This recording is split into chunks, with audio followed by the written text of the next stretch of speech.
Good afternoon, everyone. Hello, good afternoon. I'm Andrea Fuentes, and I'm the Vice President of LA Opera Connects, the Learning and Community Engagement Office at LA Opera. I want to begin by thanking Dr. Asal Habibi and the team here at the USC Brain and Creativity Institute for allowing me a few minutes to speak with you today, as well as the many partners and the people working together for this event and this week. I also want to say how truly honored I feel to be part of this gathering. In my own journey to be here today, I was an opera singer, a middle school science teacher, and both of those after having thought originally that I wanted to be a medical doctor and finding out through a very difficult experience in real work in a hospital setting that I just wasn't ready emotionally for what it means to face the reality of illness at that time. Today's symposium opens my eyes and my heart and my mind to what is possible.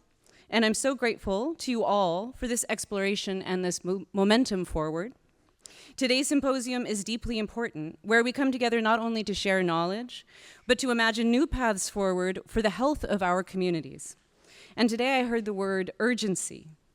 And when I think about the research that supports children's learning and how skills are built and transferred, I think not only about how important this work is, but also for those who don't receive it, and how important it is that we continue to spread access and opportunity to every person. And that brings me to why I've been given a moment to speak with you today. I'm here to speak to you today briefly about the Los Angeles County Arts and Health Week Summit, which is hosted by LA Opera in collaboration with Los Angeles County Supervisor Hilda El Solis, 1st District, the Los Angeles County Department of Arts and Culture and Healing Arts, an initiative of the Jameel Arts and Health Lab, and the World Health Organization. Our arts and health initiatives at LA Opera, including the summit, are advanced by the incomparable and esteemed Renée Fleming, who serves as our special projects advisor and who's an international force in music as well as arts and health work.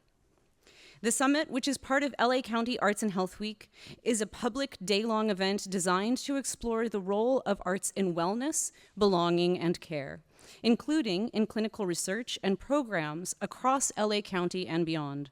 The day includes conversations in arts practices, research, data, creative activities, and time to connect with others across fields. For people of all backgrounds and interests, the summit offers an opportunity to be part of a growing effort to investigate how the arts support health and community, and yes, there will be singing. We hope that you will consider joining us for this free day of learning and engagement and sharing.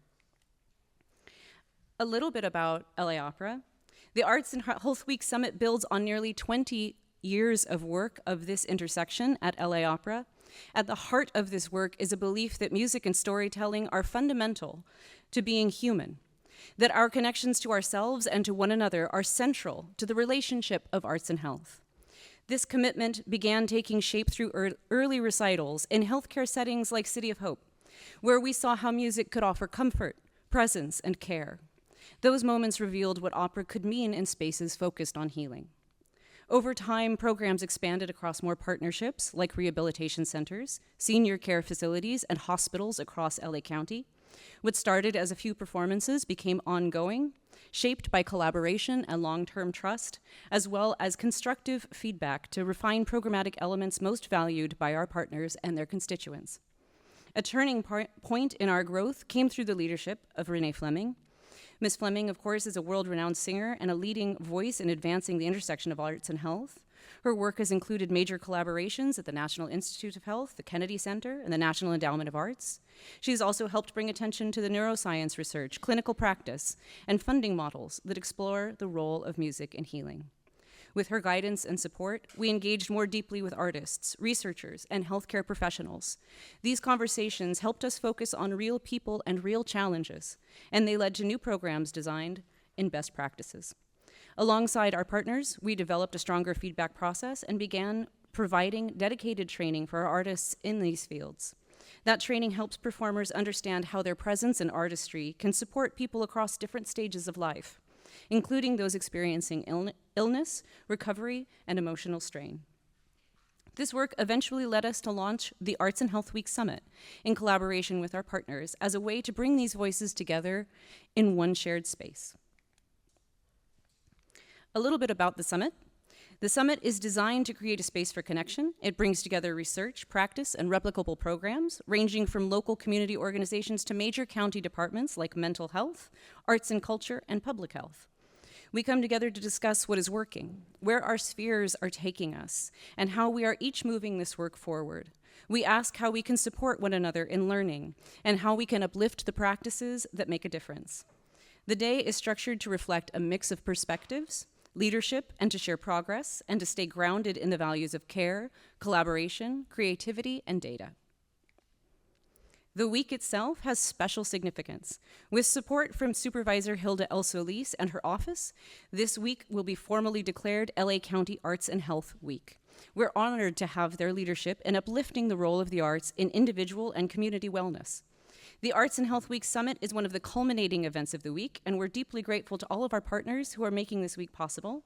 Among the key events surrounding the week, this very gathering, today's Symposium, hosted by the USC Brain and Creativity Institute, which has played a major role in advancing research and dialogue at this intersection. Thank you again for allowing us to be part of this space. Tomorrow, Renée Fleming will be in conversation with Dr. Indre Viscontis at the eBell of Los Angeles, which is doing powerful work with community choirs and wellness-based programming. On Thursday, we'll be participating in an online gathering with Arts and Healing Initiative, whose programs have supported resilience and recovery across Los Angeles for years. And on Friday, at the summit at the Dorothy Chandler Pavilion at the Music Center, we'll bring together participants from across sectors for a day of shared learning, exploration, and connection. Throughout the week, there are also events happening at LACMA, the Long Beach Performing Arts Center, Lineage Performing Arts Center, Invertigo Dance Theater, Urban Voices Project, Able Arts Work, and many more. This is a collective effort, and the momentum is growing, and we're proud to be a part of it. The summit, and we hope you'll join, will take place this Friday, June 13th, at the Dorothy Chandler Pavilion in downtown Los Angeles. It's a full day of programming that brings together artists, healthcare professionals, educators, county leaders, and community organizations to explore this role of arts and healing in connection. Throughout the day, we'll hear from people on the front lines of arts and public health work. That includes a conversation on how the arts have supported healing and resilience following the devastating wildfires in January. You'll hear from Kristen Sakota, who will present and moderate a panel on artists and organizations responding in these moments of crisis. There will also be a spotlight on the Urban Voices Project and their clinical care partnerships serving unhoused communities near Skid Row.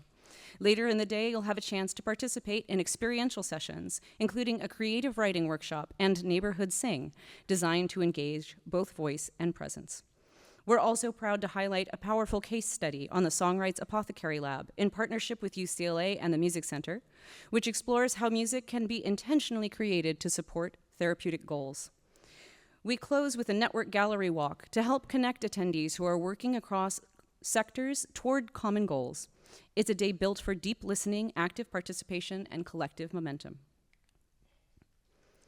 As we close, I want to extend a sincere invitation.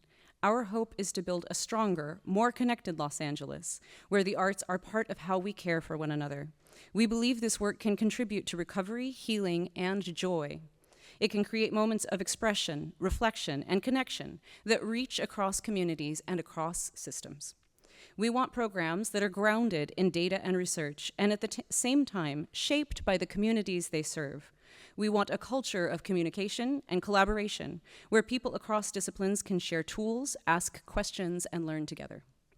If this vision speaks to you, and I know it does because you're here, we hope you'll stay involved, whether by joining us on Friday at the summit, connecting with others here today, or continuing to shape your own work in ways that moves this field forward. Thank you for being part of this growing conversation, and thank you again for your time today. We hope to see you at other LA County Arts and Health Week events or at the summit itself, all of which you can find on our website at laopera.org/summit. Thank you very much.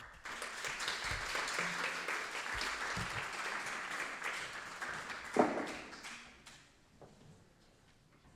just introduce the panel. While we're waiting for the chairs to be set up, hello everyone. I was going to start. My name is Veronica Alvarez. I'm the fairly new executive director of Create California. I've been on the job for about 7 months, and my amazing colleagues Abe and Alyssa are here.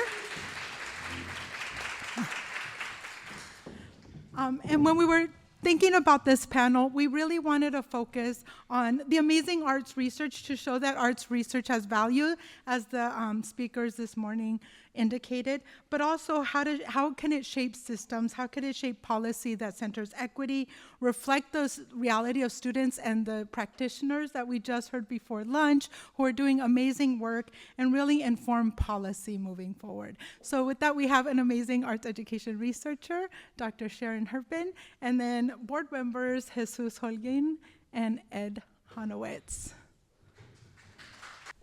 Is that any better? There we go. Okay. Oh. Hi, everybody. I'm Sharon Herpin. I'm with West Ed. I have been a researcher and evaluator in arts and education for, almost 25 years now, working with numerous national, state, and local organizations, museums, many arts organizations, and currently partnering with Create California. We're doing a research study on implementation of Prop 28. So I'm going to give a quick plug because we are still collecting data.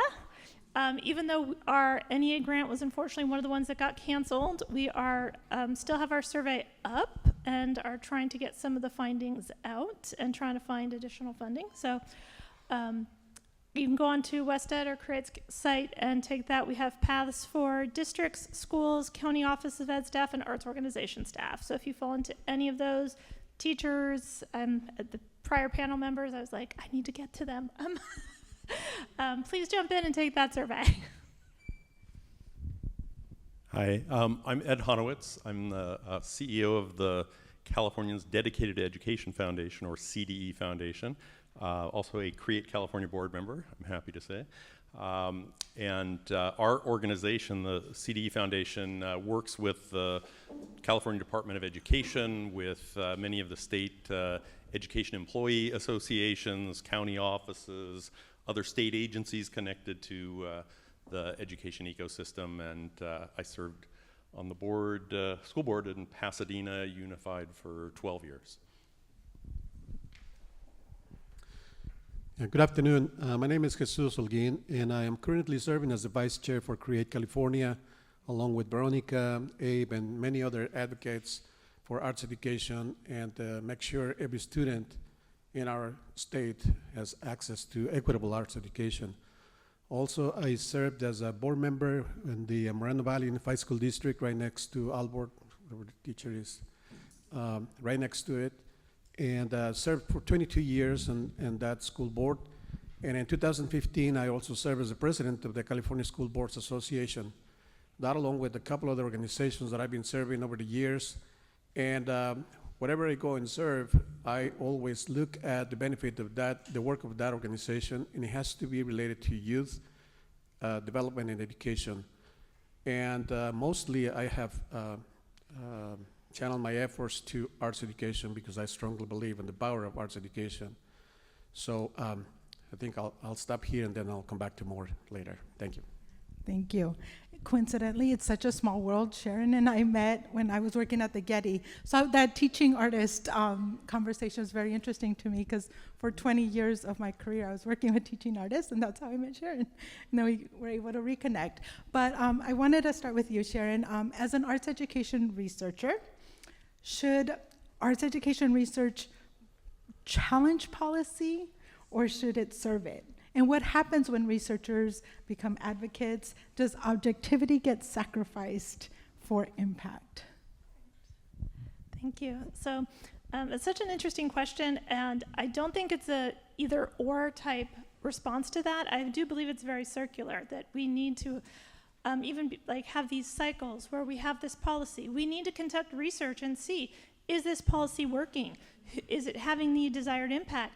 Who is it having an impact on?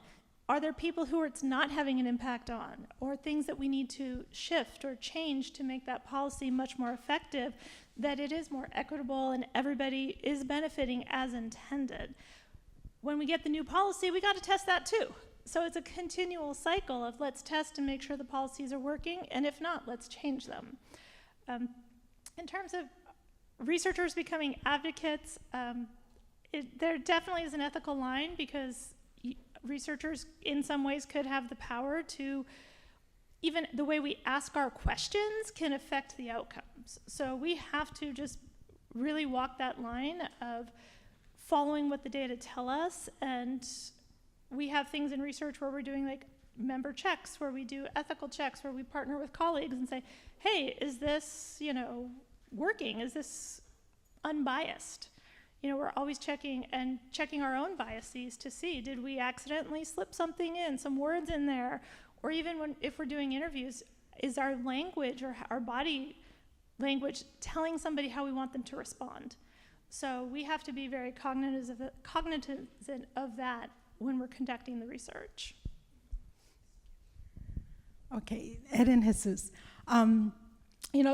Board members, school board members have 3 key jobs or responsibilities: budgets, hiring superintendents, and setting policy. How have you as a board member influenced prioritizing the arts in the decision-making process in the midst of competing priorities? And right now, given the situation, there's so many priorities right now in terms of declining enrollment, which was mentioned already, but also families getting ripped apart by the current administration or losing funding from other means. So how do you influence prioritizing the arts, and how does research, if at all, play a role in that decision?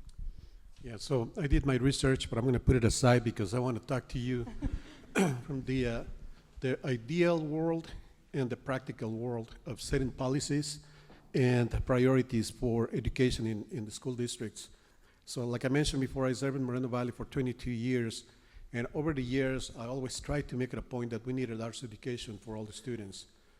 Some points in times it was kind of it's easy to speak about arts education, but other years it was difficult. And that was depending on the people that were sitting on the board and people that were sitting on the administration. So when you have a team, a board of 5 members in our case, that at least 3 of us were in line with whatever the policy was, either arts education or something else, it was very easy to talk about it and to move forward with policies and rules and practices and all those kinds of things. But when you're on the opposite side and you're in the minority, it's so very difficult to talk about it. However, in those cases, that's when I was looking at the research and looking for studies so that I could demonstrate to them, this is why we need this. We need the arts education because of this study, because of this research, because of these specialists, because of this, on and on and on and on. But more than the research, the one thing that is important to understand, and it was mentioned earlier, the stories, the true stories of the people that are in the school district. And you have to look at the community, and you have to look at what the families are going through. You mentioned what is happening today. And over the years, we have gone through many different challenges. Depending on the district where you are, depending on where you live, the community where you live, there's always different challenges. And you have to adapt your thinking and your work to whatever is happening in that particular community. When I was a president of the California School Boards Association, I had the opportunity to travel all over the state of California and even beyond in other states. And I was able to see many, many inequities, because I remember going to some part of the state, I'm not going to say where, but I went to some school district and I ran into this one classroom that had the latest in technology, the latest in arts, and the latest in everything. And I thought, I wish we had this in Moreno Valley, but we don't. We're way behind. So I'm going to go back in the district and talk to the superintendent and say, we need to work on this. But the very same day, we went to visit another school, not too far from the first one, went to a different school district, and I walked into this one classroom and I asked the person working there, who happened to be the principal, the teacher, the custodian, et cetera, because it was a small district. And I asked, can I see your arts program? And she looked at me and she says, you're kidding me. We don't have arts here. And I thought, this is not fair for the students here because they're not exposed to any kind of arts education. So went back to my district and I thought, I'm glad we had what we have here because that particular district doesn't have it. So when I look at the research and I tell my colleagues, this is what we need to do. I talk to the superintendent, talk to the administration, talk in public, in open session, and say, this is why we need arts education, because it is important for our students, it is important for our community, And not just because it's an elective, but because it is the right thing to do for the students. And this should be open for every student. Now, we have a large population of Hispanic students in Moreno Valley. Right now, it's about 75%. But it doesn't matter where they come from, it doesn't matter who they are, what language they speak, they should have the right, they should have access to all arts education programs. And through all that research, all that talking and all that visiting, but also those stories. And I can talk to some of the stories, but I don't want to monopolize this. So I'm going to come back to this and tell some of the stories that I heard over the years. Thanks, Jesus. Actually, speaking of stories, I mean, one thing that kind of drove things home for me, I remember when my kids were in elementary school and they were in a classroom, and it just so happened that one of a grandparent was a music teacher who, taught the kids to play the recorder. And I was like, what a wonderful thing to have somebody come in and do that. And the kids formed a little, music group, and many later went on to be in the band at middle school and high school and this and that. But the problem was, that was purely random, and it was lucky that there was a parent engaged, as opposed to thinking about the arts in relation to other subject matter. Is there a parent here that can teach math? Do we have somebody that is, can teach literacy? And we don't work like that, but oftentimes the arts wind up in this sort of other category. And I think that's the area where there really has to be advocacy, to say, no, this is like a important, integral part of ensuring that the whole child is being taught, not just, we're teaching to tests or we're teaching to things that are easily measured and the accountability system drives everything. So I think in many cases, the role of, and it's not just board members, it's the role of leaders, whether you're a community member, a parent, a school board member, a superintendent, or a teacher, is to make the case for equity. Remember when equity used to be a good word, right? And to ensure that kids have equal access, equitable access and supports. And school systems are very complex animals, right? They're very complicated beasts, and oftentimes the system is driven more by compliance than by problem solving. And what I've seen over the years is the places that you get a leader, whether it's superintendent or a group of teachers or board members or community, that start to push for something very specifically and have some tools like research that can help back up, here's why this makes sense. Having that kind of leadership drive things makes a huge difference, because otherwise you fall back into the compliance. Are we required to teach this? What are we testing or not testing? And we can get into some of the other dynamics, but I think there really is that role for leaders at all levels, wherever you are, to make sure that the arts in particular don't get left behind, because the tendency is, and has been in this country, that they will if there isn't sort of some strong advocacy. I will say, when you go to any, if you go to a private school and parents are paying $50,000, $60,000 a year for kindergarten and whatnot, those parents sure expect a really robust arts program, and they would not have their kid there if they said, no, we don't offer that. And so every student, regardless of socioeconomic level, zip code, what language is spoken at home, ought to have that same ability to engage in the arts, because at the end of the day, creativity and problem solving are deeply connected to the arts.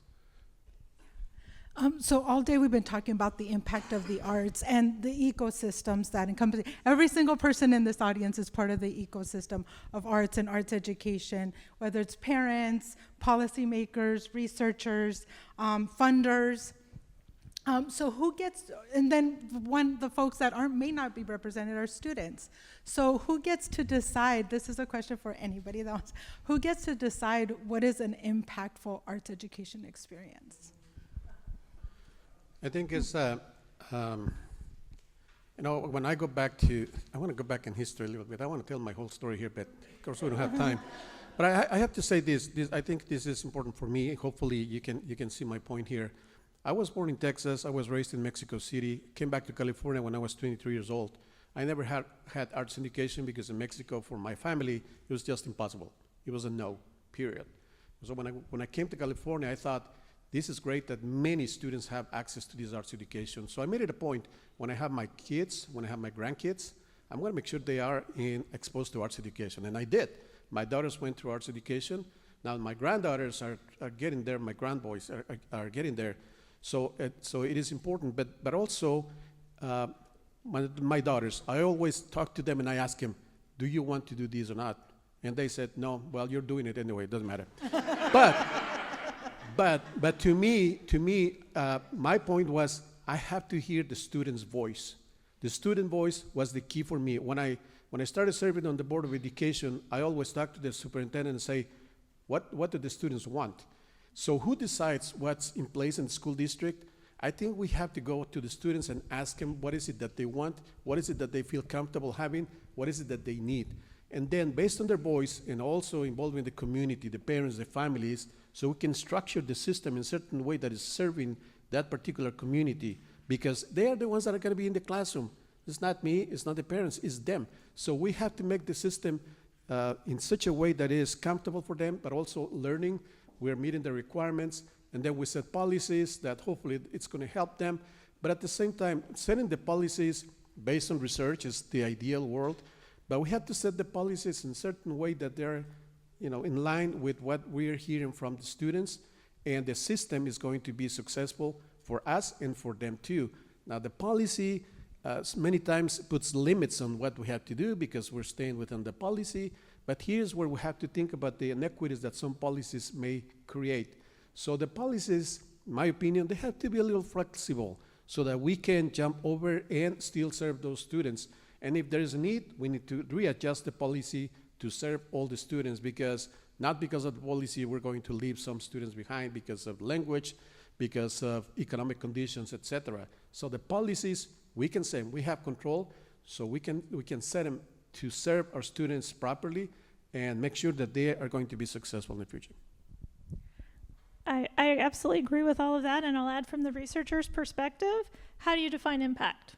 And impact for what? Because the first presentation this morning, they were citing, here's the studies, and we saw how it affects the brain itself, how it affects their social and emotional, how it affects their empathy. So as a researcher, I want to know, well, how are we going to define impact before we get to the impact on who? I'll add one other piece on impact, and that has to do, and I think everybody would recognize, when you have a great teacher, amazing stuff happens, right? That connection between the student and the teacher in the classroom.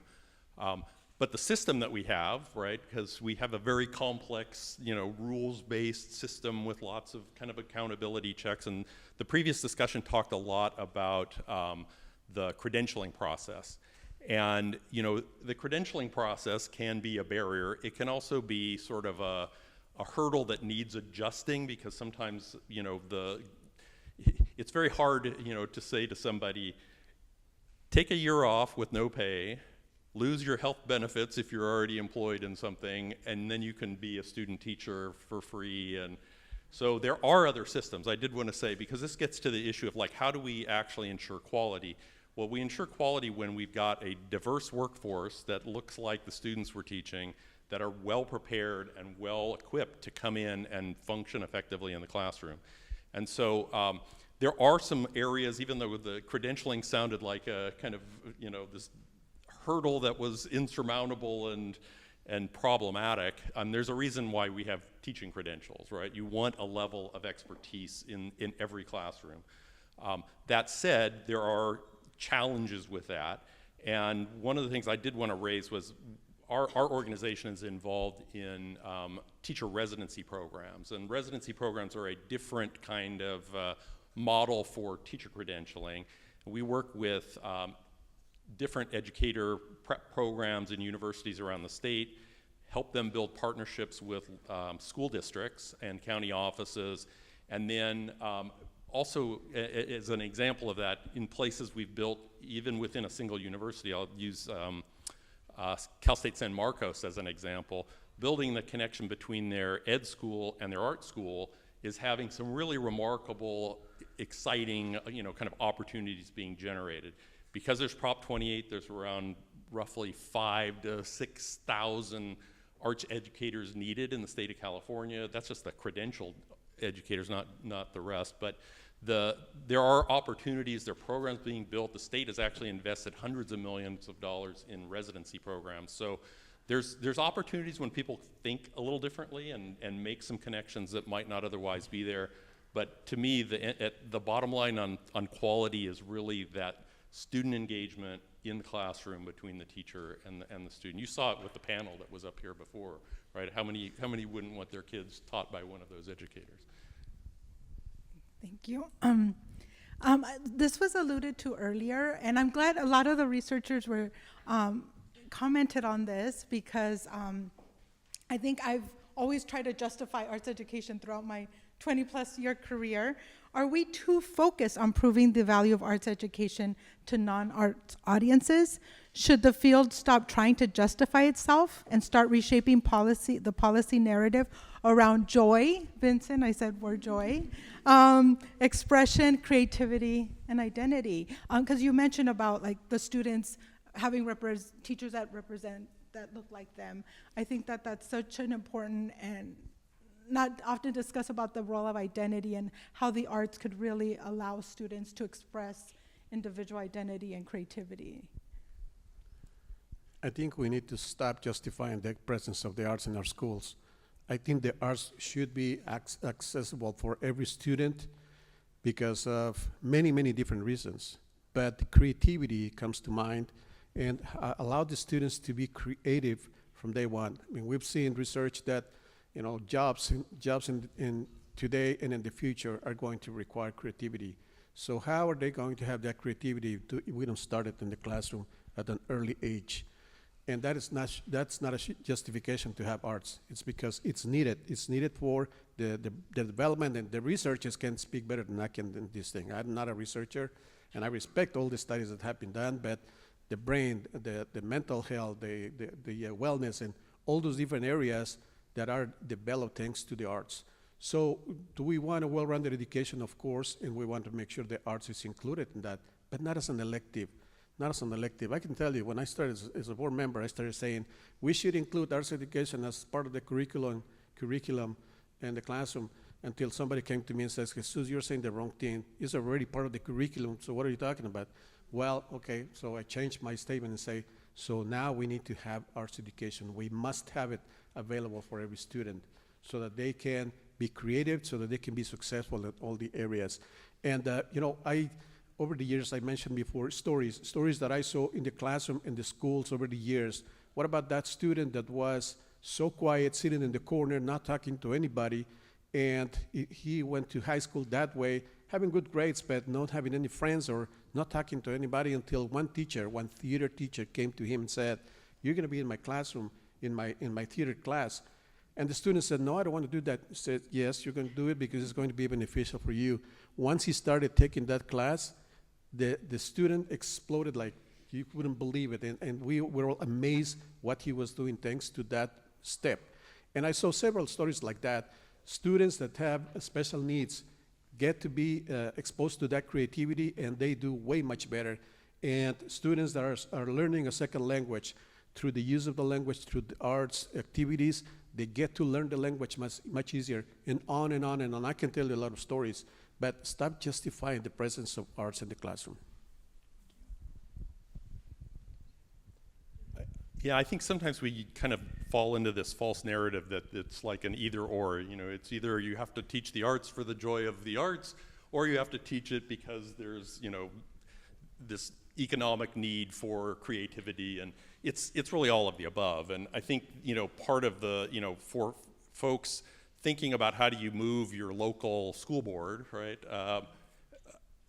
If you have a board that's made up of a lot of business people, they might resonate more to, here's what, all of the economic studies show the workforce needs now and in the future, and it has to do with creativity, problem solving, communication skills, collaborative skills, things like that, all supported very clearly by the arts, and that was laid out in some of the research. At the same time, you might have a community that already is bought in, and the arts and culture is really deeply enmeshed in the local community, and it's less of a hurdle to say, the arts have to have this economic, connection. They just are worthy on their own because of the cultural implications and the student engagement pieces and all of that. But I really think it's a lot about just, think strategically about who you're trying to motivate and why, and then having the research to back it up makes a difference too. They're not, most policy makers are not going to get deep into the research, but at the same time, if there's not any research, you're going to have a lot more hurdles. So it amplifies the message. Well, that's true, but I think we have so much research out there, like journals and journals full of research that are already saying the arts are beneficial in so many different ways. So we need to just meta-analysis it, get a quick one out there that everybody can use. But to your point, it is about tailoring it to the audience. Like you said, if they're business people, they're going to want a certain slant, so we definitely need that. But I think there's so much research out there already that we do need to kind of stop justifying that the arts are good. We know that. So I don't know who else we need to advocate to get past that and get it to the right people. So that's where I think we need to go next, is just having a bigger voice. I just wanted to add, yeah, you're absolutely right. There's a lot of research there, and I think Ed mentioned earlier, some people are not going to go deep in the research, but we have to find a way to I don't want to say force, but to motivate people, especially the policymakers, to read that research, even if they don't read the entire study. Read the key points so that they understand exactly what the research is saying about the presence of arts education and the benefits and what it's done, what it has done over the years. It's in front of our eyes, but sometimes we don't see it because we get involved in other things. But we need to make sure that we deliver that message about the importance and the benefits of arts education, especially at the younger age. Get the kids exposed from 2 years old, even before then, music. All that research.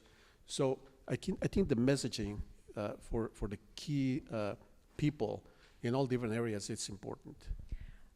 When you started talking, I wanted to follow up on that, because as researchers, we have this, we do the research, we write it up, we get it in the journal, and we move on to the next thing. That came up earlier.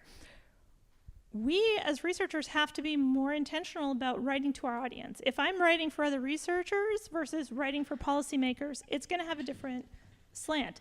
And I need to make sure that if I want my research to affect policy, that I'm writing it in a way that's meaningful to the policymakers, but also will get to them, right? It's also, there's a dissemination piece. I just can't put it in the research journal. That's great, but I need to also, as a board member, you probably don't have time to go dig in all the journals. So we need to find a way that, which I guess is almost a question, what are you reading? Where do you go for your research as a board member? Where should I be putting my findings to make it meaningful and available to you?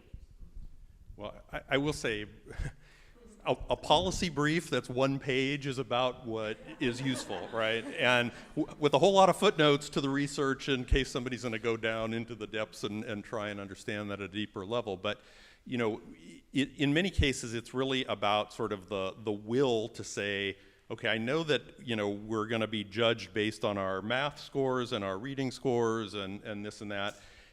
But we have this, fundamental belief that the arts, and here's the research to back it up, will make a difference in these other domains. And I think at the end of the day, it's like what's critical is that research gets connected. It's like there's got to be a research to policy to practice connection. It's really hard. There's so much, policy kind of cascading down on folks that are trying to implement things at the local level, and they really need, and this is something our organization has found working in a lot of school systems, people need a developmentally appropriate kind of exposure to what's worked someplace. Not here's a program that's 25 years out and has got this amazing thing they've built. It's well, tell me in the first year, what did they do? What's the first step? So they really need to have very practical kinds of things. And in some cases, I would look to places, even like Create California as an example, which has built out sort of toolkits around building a district arts plan. And the research I'd be interested in is, I don't get me wrong, I think all of the neural research is hugely important, and really it's amazing to see the actual impact on neurons and all of that.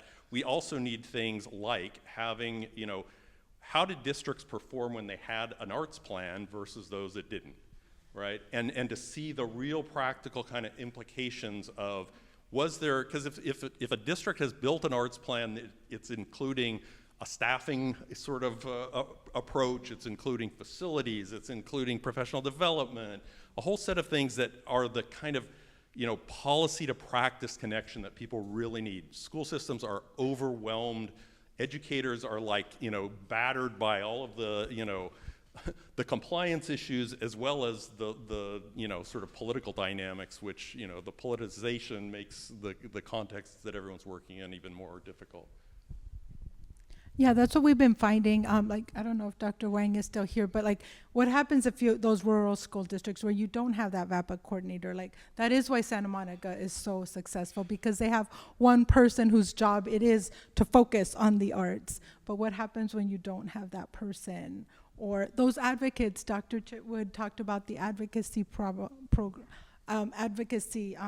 having those advocates, because when Jesus, when you were talking about, like, my son's principal, I remember, I'm like, where's the arts program? And he's like, and he was, I'm like, it's in the education code. And he's like, it is? I'm like, yes. You know, but I'm like, I'm invested in that, and I read the education code, but how many parents do or will, or kind of confront folks that you feel that you need to justify the arts too? So there's all of these components of the dissemination, the advocates, those toolkits, the people in place, like what defines success, and how can you help districts get that success? And then another question I had is, is there a mismatch between what policymakers want to measure and what arts education is really trying to do?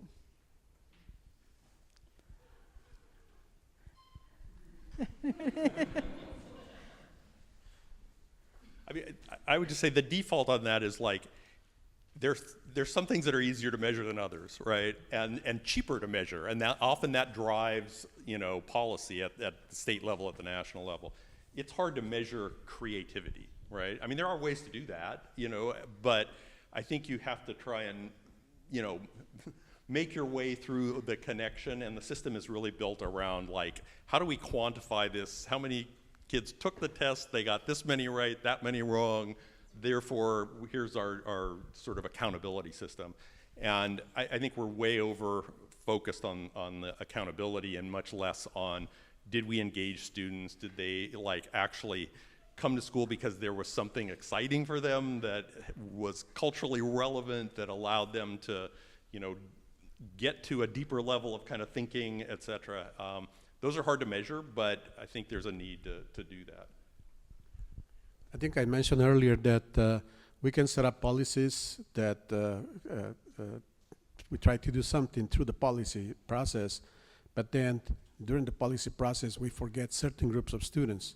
So the policy itself could create inequities. So that is what the mismatch is, because we're trying to do something through the arts education, but then the policy tells us to do something different. So we have to be careful when we set those policies, or we have to be careful that the policy is flexible enough to be able to serve every student and give them exactly what we need. So you know, earlier you mentioned about the budgets and the conditions today, what is happening to the families and what is happening through all the entire environment.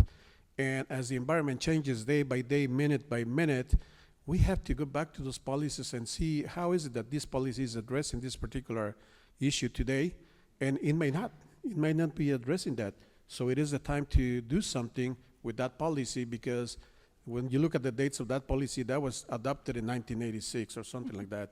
So we have to stay on top of that, updating the policies based on the needs today, based on the environment, based on what is happening. You know, Proposition 28 is here, so what are we doing to make sure that Proposition 28 is used properly, the monies are being received and then spent or budgeted properly, so that we don't run into that supplanting instead of supplementing and those kinds of things. So we have to be on top of those policies, and here's where the Board of Education has to be in line with the superintendent. Hopefully there is the governance team working effectively, and not just every board member going different direction, which we see happening many times. But how do we maintain that team together so that we can look at the policies and make sure that they are benefiting the students and not a personal agenda.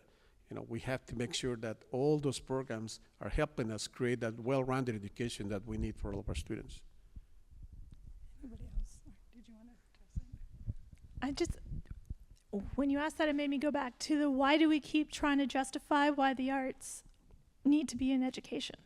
And we already have so much of that data, and we're always going like, oh, well, how do the arts affect their math scores? How do they affect the arts? How do the arts affect their English or attendance? We've seen all kinds of links between attendance and the students will show up on art days. So I want to get past the, like, we have to prove that the arts are good and just students need the arts education. I think complicating that issue, in the arts, we have 5 recognized disciplines, right? With the visual, music, theater, dance, and media. Each one of those brings different things. So how do you fit all 5 of those into a school day? Going back to the idea of the minutes, it gets challenging. And then how do we measure the benefits of all 5 of those art forms?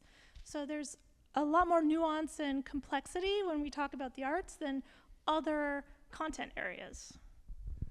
Can I just add too, it goes back to the discussion earlier when they talked, it came up sort of habits of mind. And the habits of mind that a student sort of builds in being in the orchestra or in a, you know, in band or doing visual arts or, you know, producing a video, it's about teamwork, it's about collaboration, it's about persistence. We tried it, we were really kind of bad the first performance, so we worked on it again and we got better, and it wasn't like I got it wrong and I stopped because I got it wrong. It's that notion that, you know, you work hard, you continue to refine, that those habits of mind are really critical to being successful as a human being in modern society. So I think we have to kind of look at that. The one thing that also should be a sell, if you're talking about it, I think at the local level, is if you want to, you know, everybody talks about how the importance of parent and community engagement, right, in a student's ability to be successful. How do you get kids, how do you get parents to a school? They come to watch their kid perform, right? They come to see what their children can do. And so that's another natural connection I think we ought to be talking about more, is like parent engagement is largely driven by coming to see how well their students do when they're part of a group, and that's how you build community in schools. It's how you do a lot of the things that help drive attendance, help drive perseverance, and all these other great habits of mind. Okay, so I have a question for each of you, kind of like a quick summation of stuff. Ed, what one piece of advice do you have for practitioners, given your role as a CEO of the CD, trying to affect change in the field? For practitioners, I mean, I think, you know, being parts of communities of practice, you know, having the ability to reach out and be kind of, you know, in communication with your peers to understand the new research, the new, you know, sort of approach that somebody's taking, those are really important things. This is a really tough time for educators. I mean, you know, we talk about the difficulties around the politicization that's happening, but also if you're a new teacher and you're coming into the system, you know, it's like you're gonna be on the line in terms of whether you're getting pink slipped, you're gonna be the, you know, do you really have the security in this job? You know, you can go into all these other fields that pay more, all of those things. I mean, in terms of like teacher shortages, we could eliminate teacher shortages if we were able to retain teachers in the system. And a lot of that has to do with organizational culture in school districts and whether there's like a sense of sort of support and belonging and attention to the professionalism and needs of the teaching professionals in schools. And those are the kinds of things that I think help keep people in the system, as well as the amazing passion that you heard earlier from a group of educators here. Jesus, my thing, what piece of advice do you have for a board member trying to advocate for the arts? Okay, so we talked about the research, we talked about the benefits, and we talked about everything that arts education does for our students without having to justify the presence of arts education in the classroom. So I think that what we need to do is to make sure that we work collectively with the community, get everybody involved, the families, the businesses, the churches, and everybody in the community, because we're designing the educational system for the students that live in that city or that entire school district. So why don't we work together? Why are we working in silos? The city over there, the district over there, the churches over there. We have to come together, and the collective impact of that community engagement should have help us create the educational system that we need, not only in arts education, but also in all the other different areas. But when it comes to arts education, we need to continue promoting that, the performance of our students in front of an audience all the time, and making sure that they are all exposed to all the community members, all the stakeholders, so that they see, these students are performing in math and reading and history and all that stuff, including the arts. So come and see the students and help them get involved and get them to be successful in that well-rounded education. And also elevate the voice, not only within that school district, but we can go up to the county, we can go up to the state. We can form a huge collective impact throughout our state and make sure that there's no inequities, that every student has access, every student has those opportunities to be successful through the well-rounded education, thanks to that collective impact of everybody working together. So Sharon, you already kind of alluded to this, but do you have advice on how you could disseminate that research for broader impact? More events like this. We need more partnerships. We need to bring people together and have that collective voice where we can talk. I mean, when you were talking about wanting to know research about are the arts plans effective, I was like, yes, I want to go do that research. Fund me, please. I'll go find it.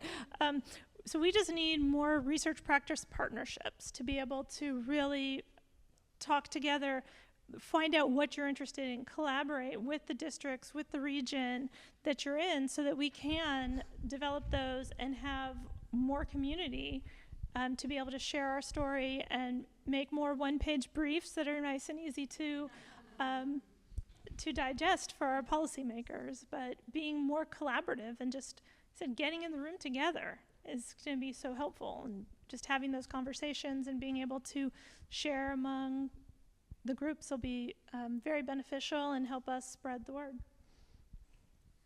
Okay, so to make sure that we have time for any questions from the audience, we're going to do a 60-second lightning round. So I have a question for each of you. What is one bold prediction you have about the field? 60 seconds. Who's going to be the brave one? Somebody in this room is going to do something to make sure that the state changes those requirements to get teaching credentials, so we can get more teachers in the system, teachers in all the different areas, especially arts education, but teachers. The shortage is hurting our students, and our students do not deserve to be going through that area. So more teachers will be available thanks to somebody's work here. Okay, so Jesus gave you all something here. So we're predicting that the credentialing issue is going to be solved. Awesome. Ed? I guess a quick, probably obvious prediction, right, is that creativity is going to become more and more critical as we go forward. Having a lot of content knowledge in your head is nice, but you got it on your phone, and with AI and other things, it's really about sort of making connections that other folks aren't seeing, and that collaborative problem solving capacity. Those are really the skills that I think we've got to ensure we've got a system to build for students and throughout the country. And we also have to figure out how to have a little more empathy, to say the least, in this country and in this state. So that's another piece of it. We didn't even touch on all the socio-emotional skills that come with the arts. That's a whole nother important aspect. Yeah. You kind of stole my answer. That was where I was heading in terms of a lot of those pieces. But in terms of a prediction, I think things are going to get a little worse before they start getting better. And we still, with Prop 28, I feel like there's so much potential with that. And we just need a little more guidance, a little more support. There's still so much confusion around what it is and what it can do. And there's still so many schools and districts that haven't even accessed any of their funds, even though we're at the end of year 2 of having those funds available. So we just have to, I think, get through a couple bumps, and I think we'll see a great expanse and increase of arts and access to the arts among our students.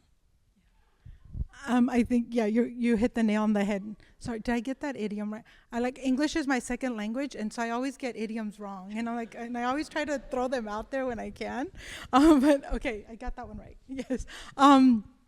To your point, I think those of us that have been in the arts for so long, it's like this mentality of scarcity, because I still get that question. I think in we're like, when are these funds going to run out? When I'm like, no, they're proposition, like they're ongoing funds. Like, how long do we have these before we have to, And so I think that's the mentality that we have to move away from. Like, they're coming, they're going to come every year. Okay, my last question before we turn to the audience, again, 60 seconds. Talking about advocacy again, what is your one call to action you request of audience members here today? Call to action. What can we do?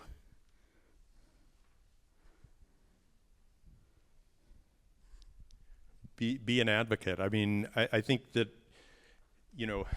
at this point in time, part of where, sort of civic engagement and democracy dies is when people feel overwhelmed and beaten down, and they feel like, there's just nothing I can do to make a change out there. So I would just say, the most subversive thing out there is hope.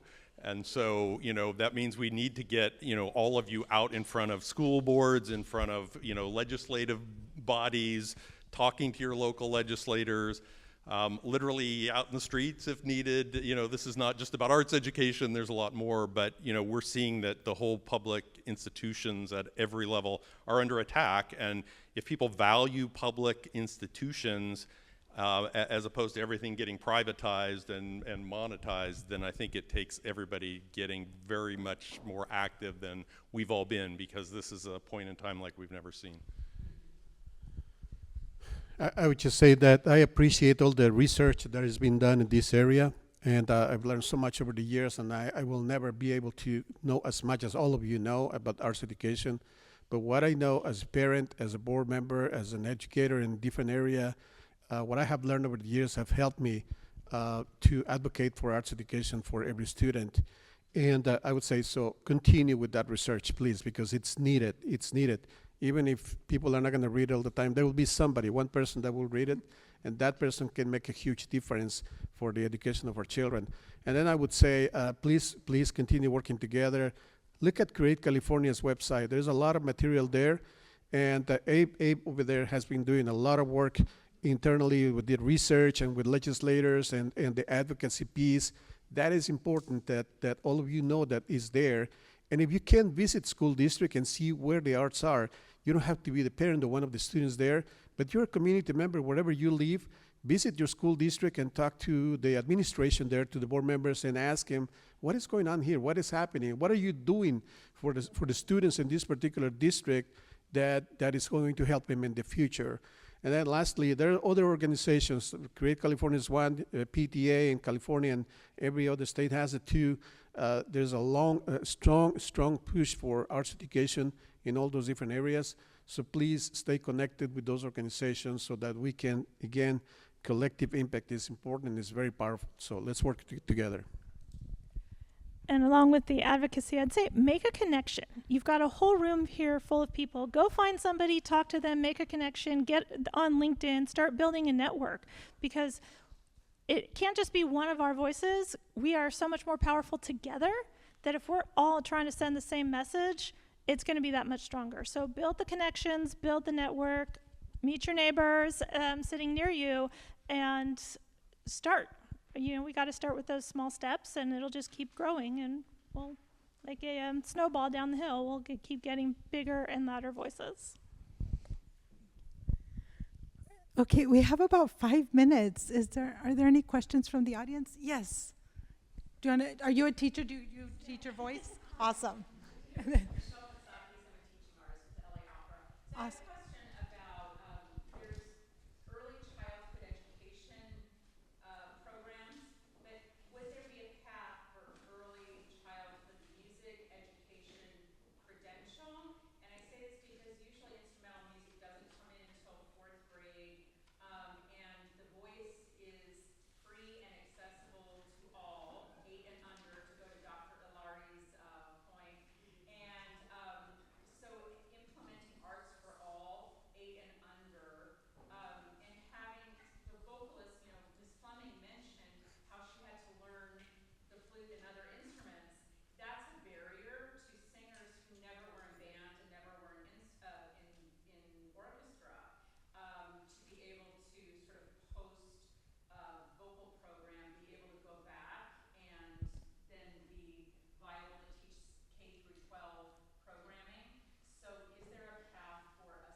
Abe and I, sorry, maybe you should raise your hand. You had your names.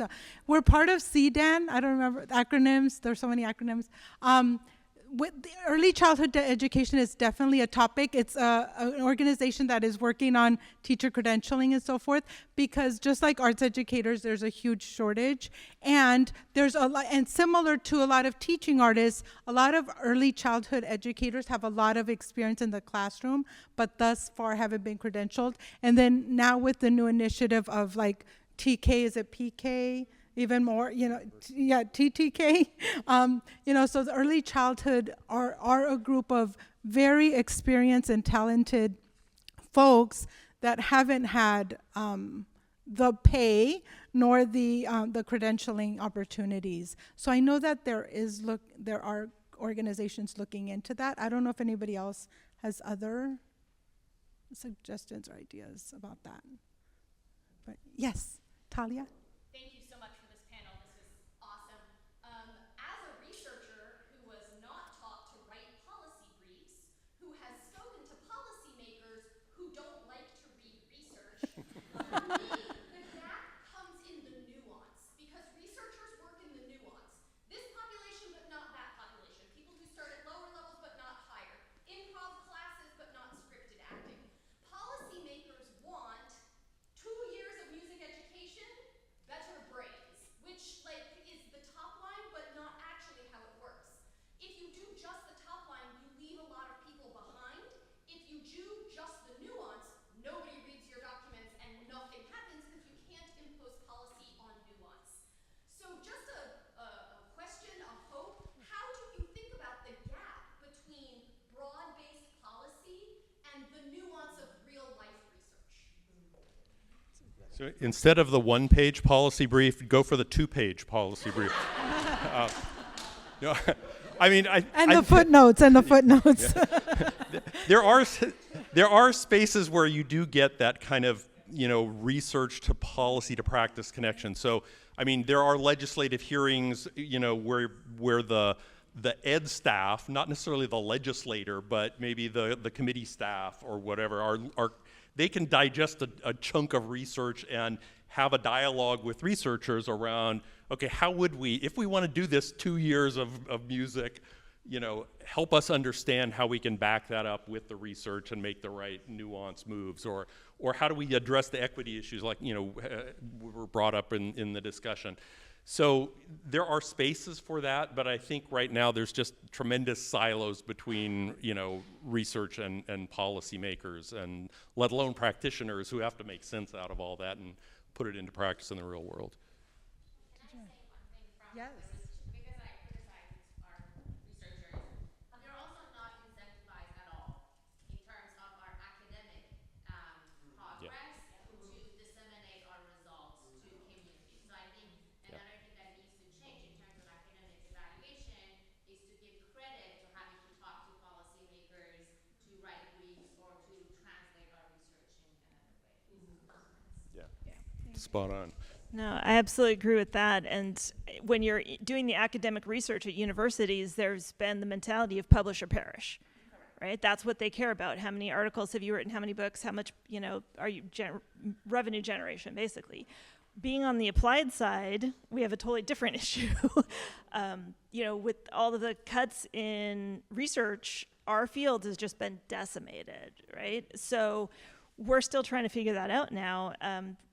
And figuring out how we, again, prove our value as researchers, because it feels, it's been rough. Let's just say the last few months when all of the research budgets have been completely slashed, it's been really tough. So we need to almost justify ourselves again and find ways to make ourselves beneficial to the policymakers and get out there with our own voices and 2-page briefs with lots of footnotes. To be able to show, this is why your policy is working or not working, and build those partnerships. We do a lot of research practice partnerships. We need to also include the connection to the policy and show why that's beneficial as well. Last word, Jesus. Just, earlier I mentioned hopefully the governance team is working properly and together, the superintendent with the school board members. That's the administration and the board, right? So the Friday memos that the board members are familiar, the Friday memo brings a lot of information, and it's going to take me the rest of the weekend and until the board meeting to read all that stuff. So hopefully in there's the 2-page research so that I can read and get familiar with that. So I would say that research, we have to make sure it goes to the administration so that we can get it in case the board member is not interested enough. So hopefully the administration feeds it to me. But also through the school boards associations, every state has one. There's a national. And I think that the partnership between the researchers and the school boards association would be a critical one if it is not already there, so that they can disseminate that information directly to the board members. And it's just continuing, reminding the board members the arts education is here, and every student needs it, deserve it, and has to have it. So let's continue talking that, advocating, and communicating that piece. Okay, thank you, everyone. This gives me a lot of hope that positive change is coming forth. Thank you.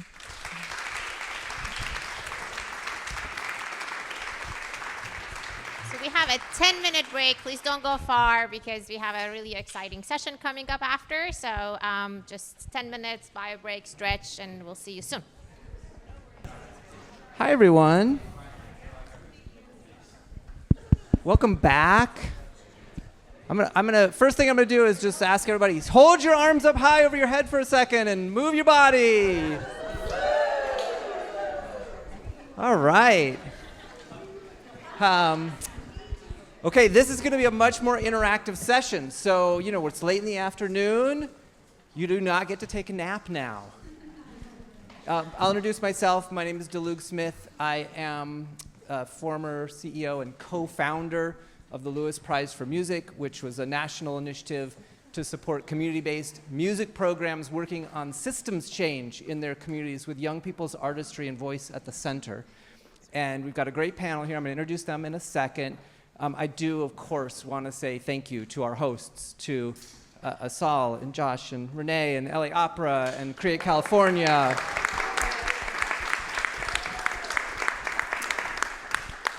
So the reason I'm going to introduce our hosts is so that so you know who they are quickly. Their bios are in the program. There's like a QR code on the program, and if you didn't get that, it's at the table. So there are lots of steps you can take. So Sarah Lighting is closest to me here. Hi, Sarah. Sarah is executive director of the Music Man Foundation, and under her leadership at the foundation, she has expanded their support for initiatives in music education, music therapy, and music advocacy. So we're thrilled to have her here. You can tell, those are topics we've already heard about today, right? Julia Rubio is the executive director of the NAM Foundation, which, by the way, sort of slight differences, right? This is a private foundation operating with a board of directors. NAM Foundation is a corporate foundation, still operating with a board of directors, but part of an industry association, so you know that.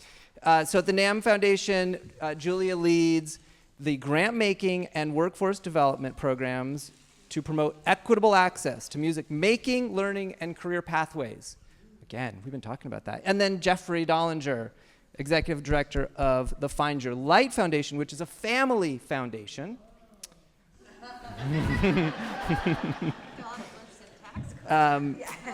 The foundation is founded by the Groban family. Josh Groban is probably the most well-known member of that family, but it's the full family foundation. And their work is to expand access to arts education for young people through youth-centered arts programs nationwide.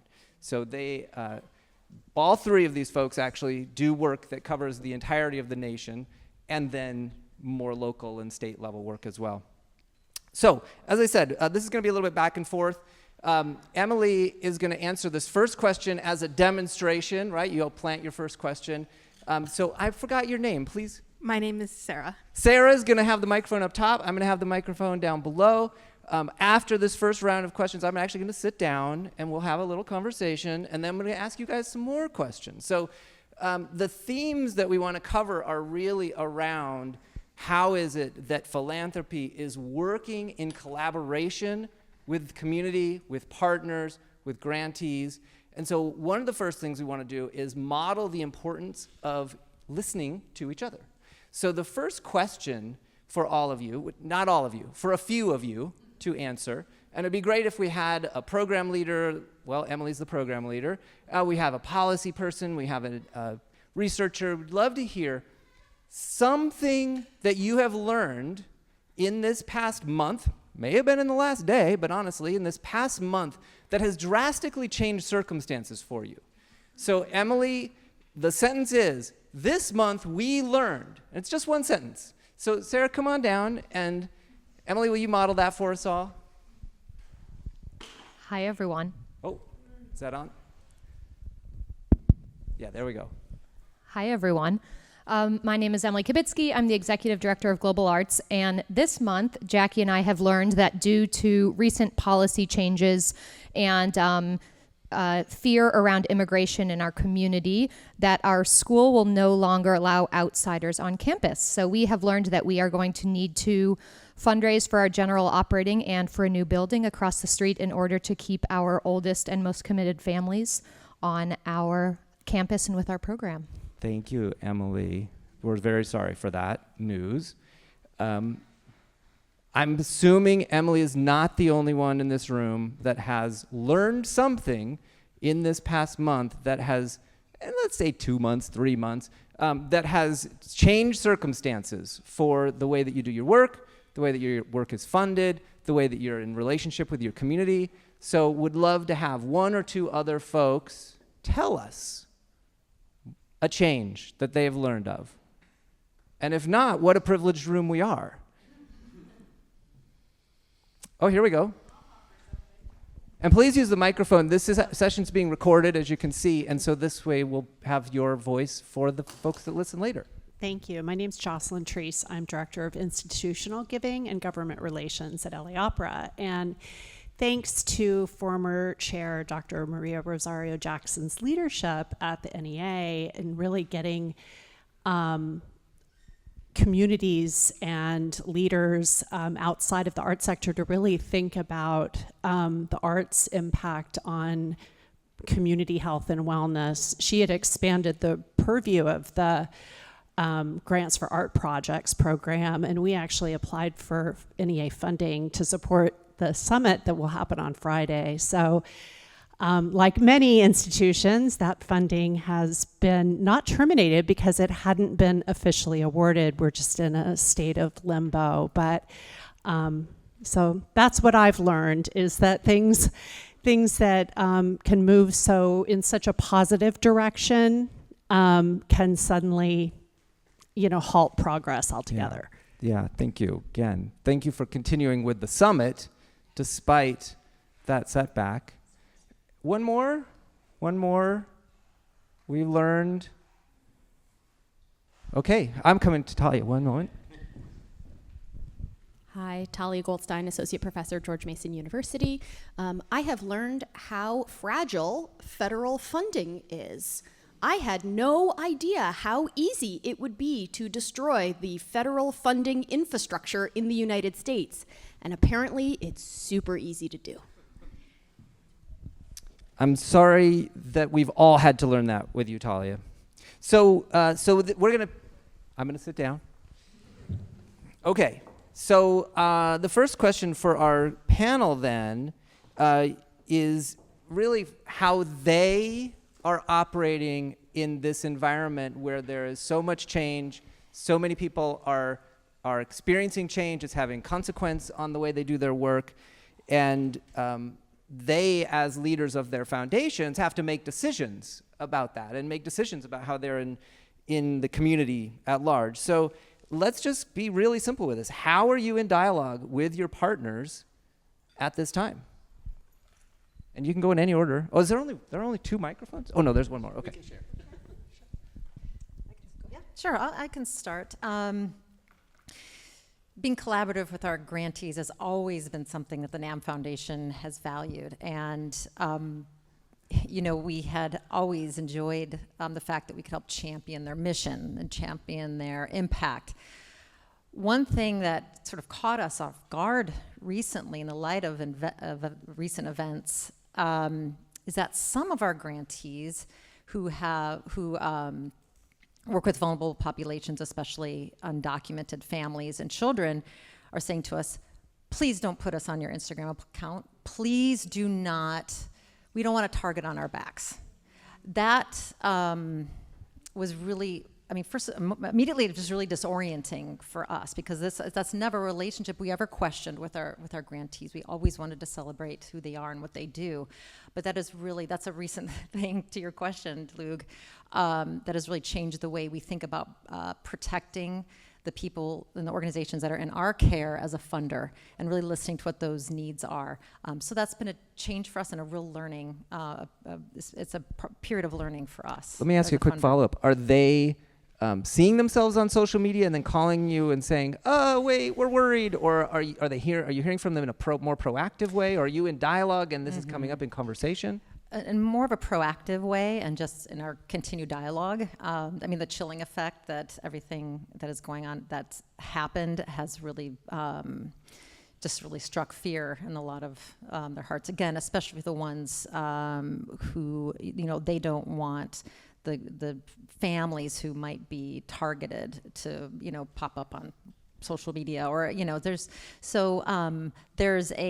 on one hand, we are in a new position as a funder where we're being a sort of steadying force in a place of as good of information as we can provide, but also, and not kind of playing into more fear, but also understanding that fear is, it's legitimate that fear is there, and so we have to really be a safe place for whatever that means. So that listening, as you're saying, has been really, really important and very new. Sarah, Jeffrey? At the Music Man Foundation, of course, just like Julia said, a lot of listening, a lot of active listening to what's going on with our partners. And even as of today, we're going to be doing some more extensive, or I should say not extensive, more proactive surveying and listening to see what sort of is the what is the whole impact of the of withdrawn funds or terminated funds. But we're also just really encouraging candor and honesty, and there's we've had more than one phone call about withdrawn or terminated grants, and we are trying to work creatively with those partners and determining what are, besides obviously filling a funding gap, but what are some other things that we could offer, convenings or facilitation or kind of creative shared resource, any number of things where we could help fill that gap, and just nurturing that very honest. I really encourage organizations to be upfront with their funders about the detriment of withdrawn federal funds. Yeah, I agree with that point. We have 189 organizations that we support in 2025. And as much as we'd like to be the ones doing the research and getting the data from those organizations, it's really that trust to be able to reach out and talk to us. Emily called me, actually, as a good example of that.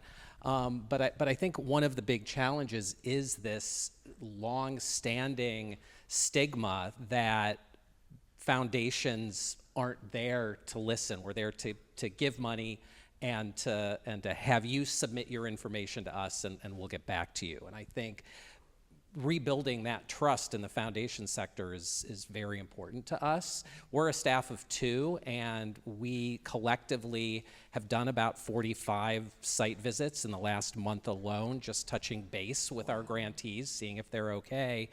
One of the things that's also shocking in sort of a data-focused forum like this, is just in NEA and NEH funding alone, how hard it is to know who's been impacted by that.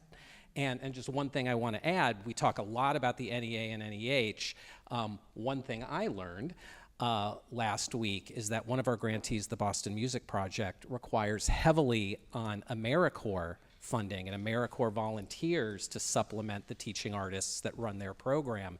That program's been pulled, and they've had to cancel all of their summer programming now because of it. So I'm not sure I answered the full question, but those are some of the things we're facing and how we really do want to hear back from the field.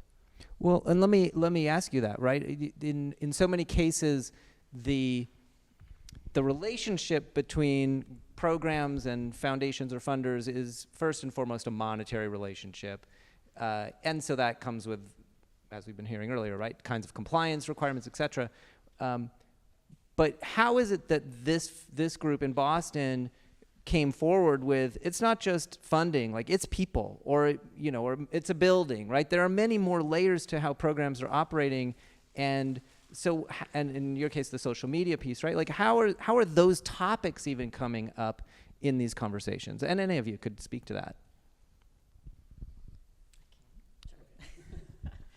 I mean, really, it's just sort of a smattering of ways. Sometimes it's been through some grant reporting. Sometimes it's really great when if a grantee just shoots an email or picks up the phone and calls, because Jeffrey's right. That dialogue is really, really important, because one thing that a lot of folks don't know that Jeffrey just touched on is most of the time, unless you're the Bill and Melinda Gates Foundation, I suppose, it's run by a small staff, like 1 or 2 or 3 people. So we're also, we have 3 executive directors right here who not are only grant makers, but we're running organizations. So we're trying to figure out managing our resources and making sure we're responsive, but we also have this, massive, administrative lift, as well. So having that communication so we know what the needs are is really, really, really important. So that's the best way. But sometimes it's just, it's been us kind of reaching out, saying what's going on. Some are coming to us. Some we just hear from someone else that maybe a grantee that we've had recently or in the past is having some trouble. So really a myriad of ways. And I would just add that and I've said this before, that I think not talking about the changes is going to jeopardize the good work going forward. And we don't want to risk that. So being as upfront about it. And I think that they're just, we don't know what we don't know. So like what you're indicating about AmeriCorps is similar. I was thinking about a research grant, but then to realize that might bring a clinical trial that some patients are in the middle of to a screeching halt. I hadn't really thought. I had just thought, oh, well, the clinical research isn't happening. No, things are going to come to a screeching halt for a person who needs that treatment or is relying on that treatment. So helping funders, your funding partners, understand the complexities of the gap. Yeah, and the full scope of how you operate and all the elements that are part of that. Or how they operate. So, okay, back to you all. Any of you, have you been in touch with a funder and said, hey, we've got to let you know something? And how did you approach it? And how was it received? Does anyone want to offer that? Okay, down here. Sarah, you want to come on down? Thanks.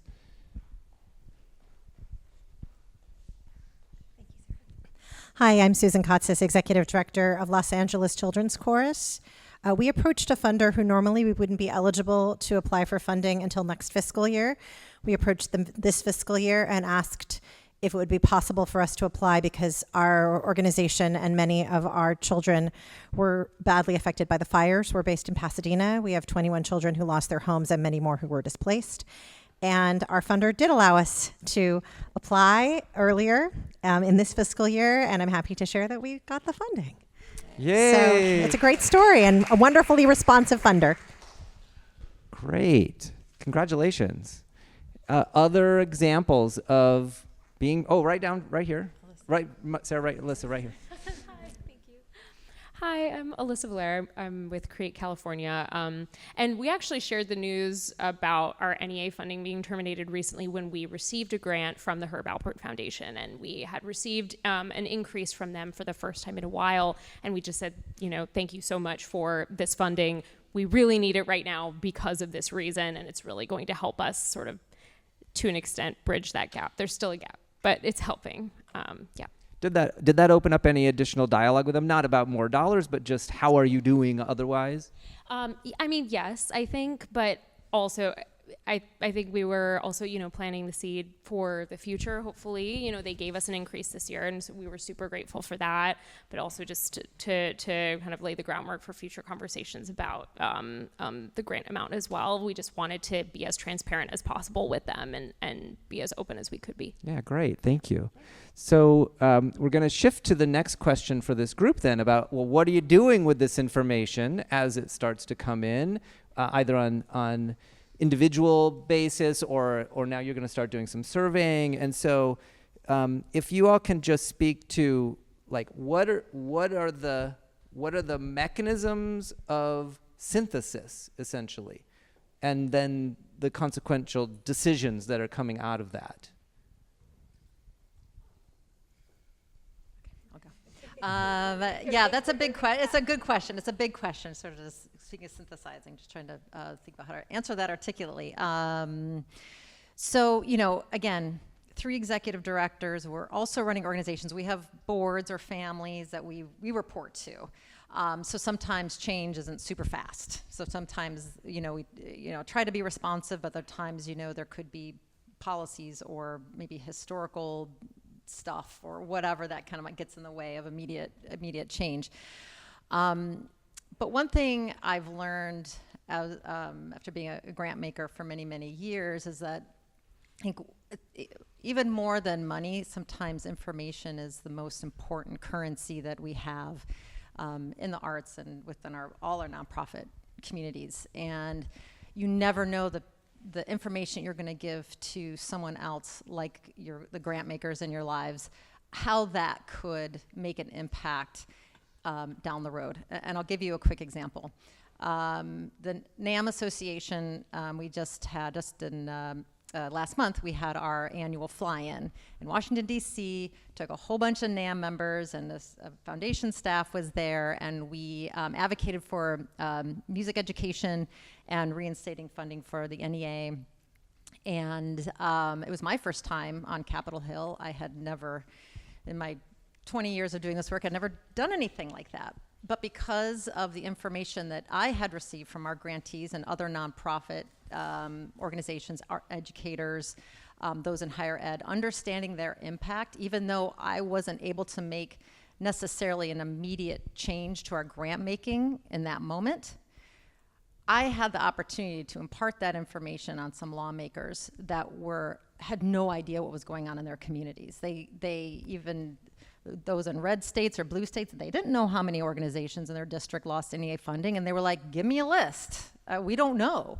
And they didn't agree with it. And it was across the board, across political spectrums. It wasn't a partisan issue. They wanted to know. And so it was a real lesson in the more you share with the organizations and the people in your lives that are supporting your work, even if it doesn't equate money in that moment, it can make an important impact. So we need that learning too as grant makers. We really need it. So that, again, that communication, it's a two-way street in that sense. So we're really glad to be able to provide that information for a lot of senators and Congress people in Washington about what's actually happening in their districts, and a lot of them are really shocked. They were like, I had no idea how many nonprofits lost NEA funding in our districts.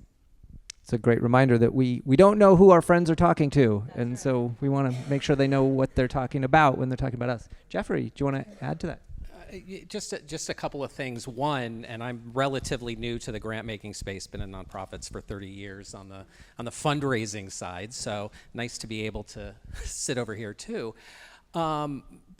One of the benefits of that has been this and being able to come back to my board again, who's a family, and share what I'm hearing from the field. And the wonderful thing about those of us that are supporting arts education is we all lead with empathy, and the stories all end up with data, start with emotion.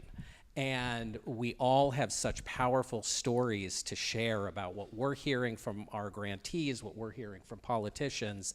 And that's really when I came back to my board on Friday and suggested we make some changes in our grant making this year because of the current environment hearing those stories that I've been able to collect from my peer grant makers and from our grantees meant a lot to them to understand the scope of what those changes would do, and hearing how one student will be impacted by that, not this very amorphous, very large, the field of arts education, which we can't control. So I think that's something that's been helpful.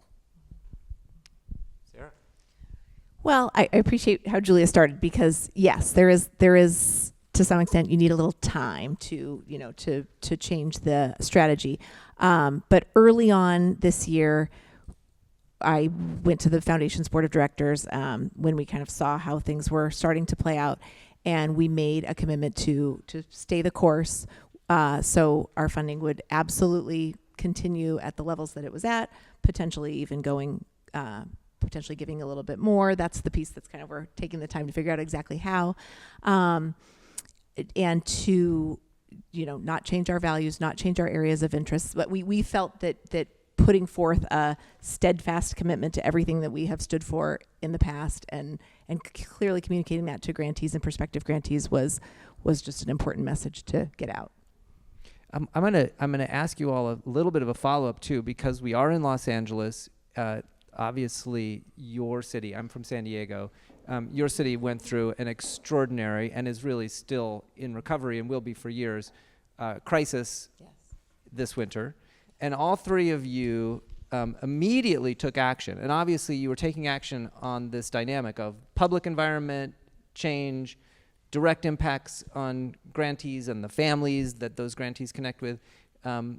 Would you all be open to just kind of giving a quick, here's what we did, here's what we did, here's what we did, just to demonstrate again how responsive the philanthropic field is and can be. And again, I think it gives insight into how each one makes its own choices based on a situation, rooted in its values, rooted in its mission. And so it doesn't have to be a long overview of what you did, but just quick, here's what we did. I mean, I could tell you sort of day one of the fires, the family came to me and said, we want to do something. So there wasn't a long drawn out process of thinking. They said, we want to do something. Here's the number we're thinking about. Can you find where that impact is going to be greatest? And so that was the assignment of me and my colleague.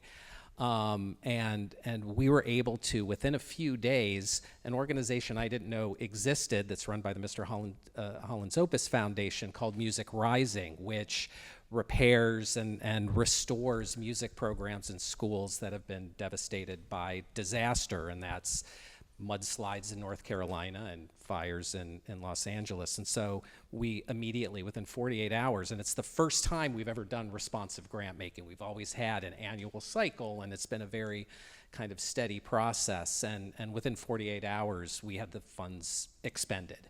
And it showed us that as much as we value process, sometimes speed is good.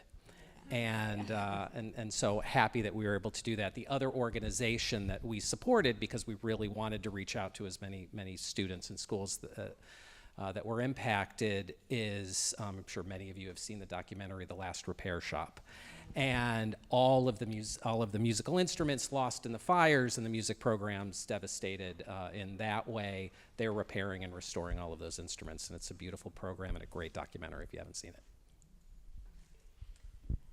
Normally, the NAM Foundation doesn't give to natural disaster relief, but obviously with the devastating fires in LA and being a Southern California-based organization, we all felt a need to help support our neighbors. So.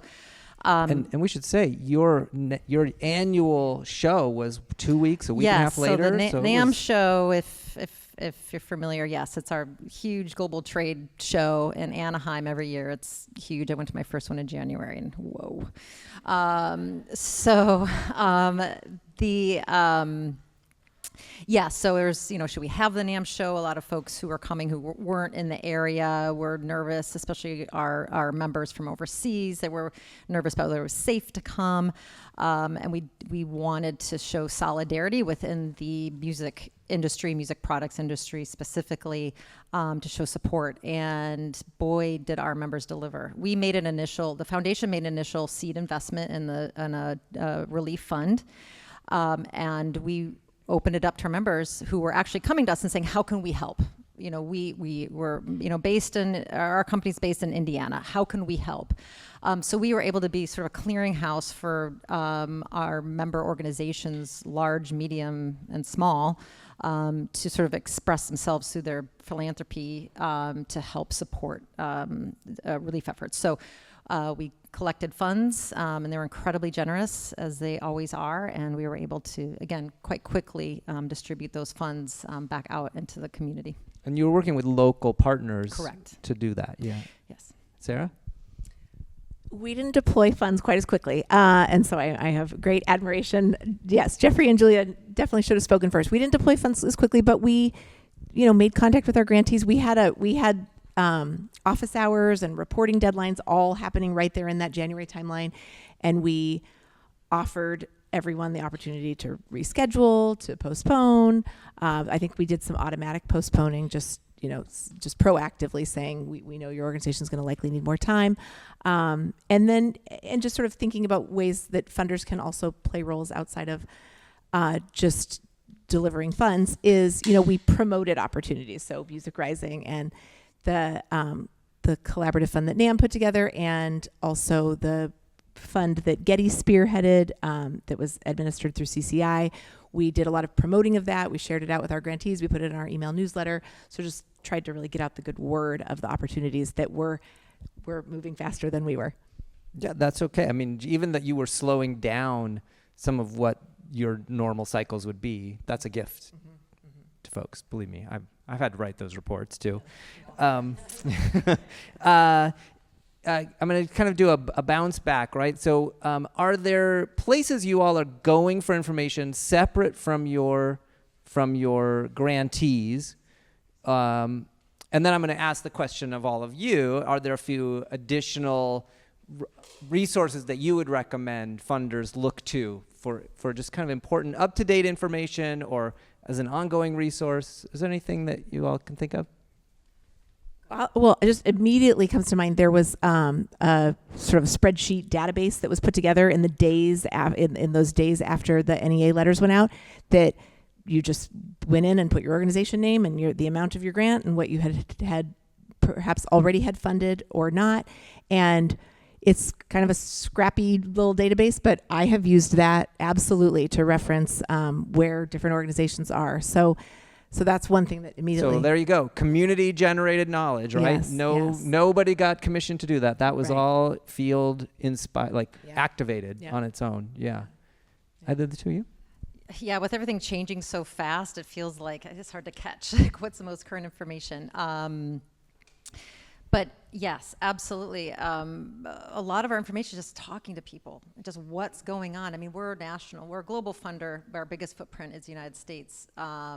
So, we're talking to people in different states, like what's going on with music ed policy and funding in your state, because that's starting to change. A lot of the graduation requirements are changing, and so we're following that. We are talking to people in on the for-profit business side. Workforce development's a huge area for us, a funding focus for us. So we're really, I was hearing a lot of great discussion up here about the value of music education and sort of executive functioning skills and workforce skills. But there's this $20 billion music products industry that needs workers. So all these young people are in music right now. There are jobs waiting for them in music. Lots of jobs, and these employers are really hungry to get skilled workers. So it's an area we work in quite a bit.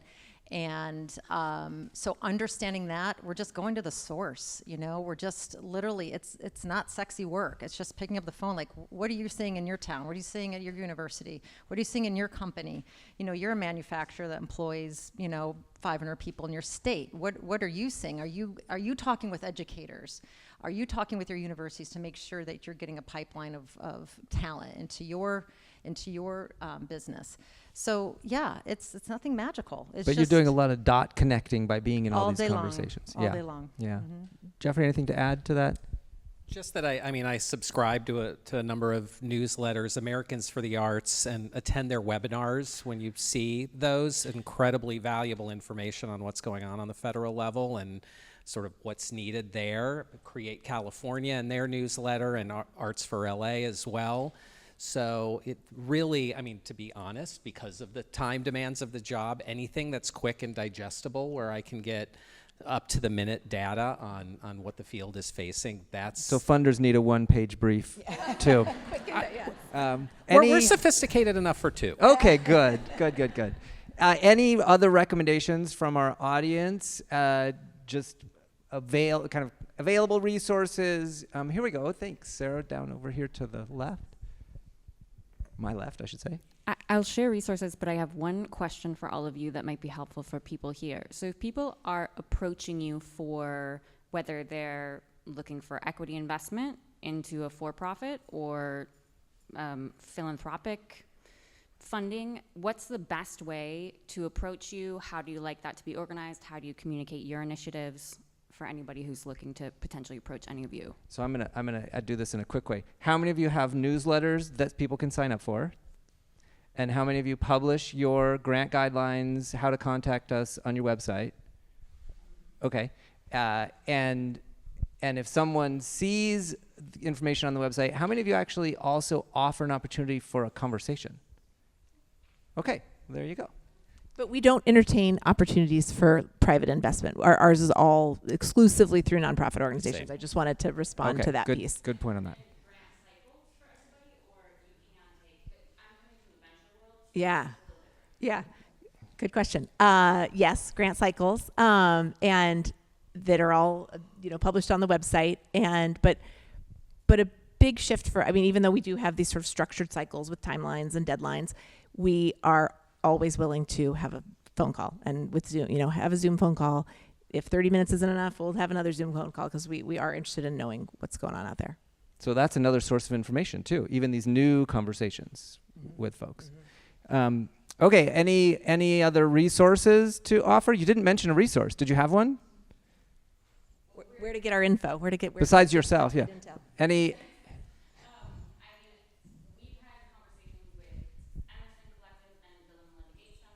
Mm-hmm.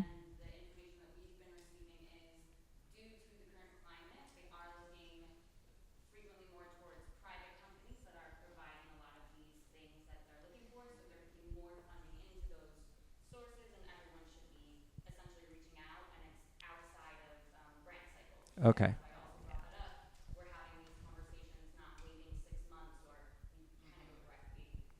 I'm so thrilled to hear that they're privatizing things further.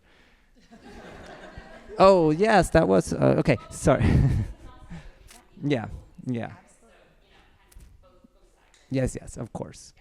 Okay. Is there another point? Oh, yeah, Shayla.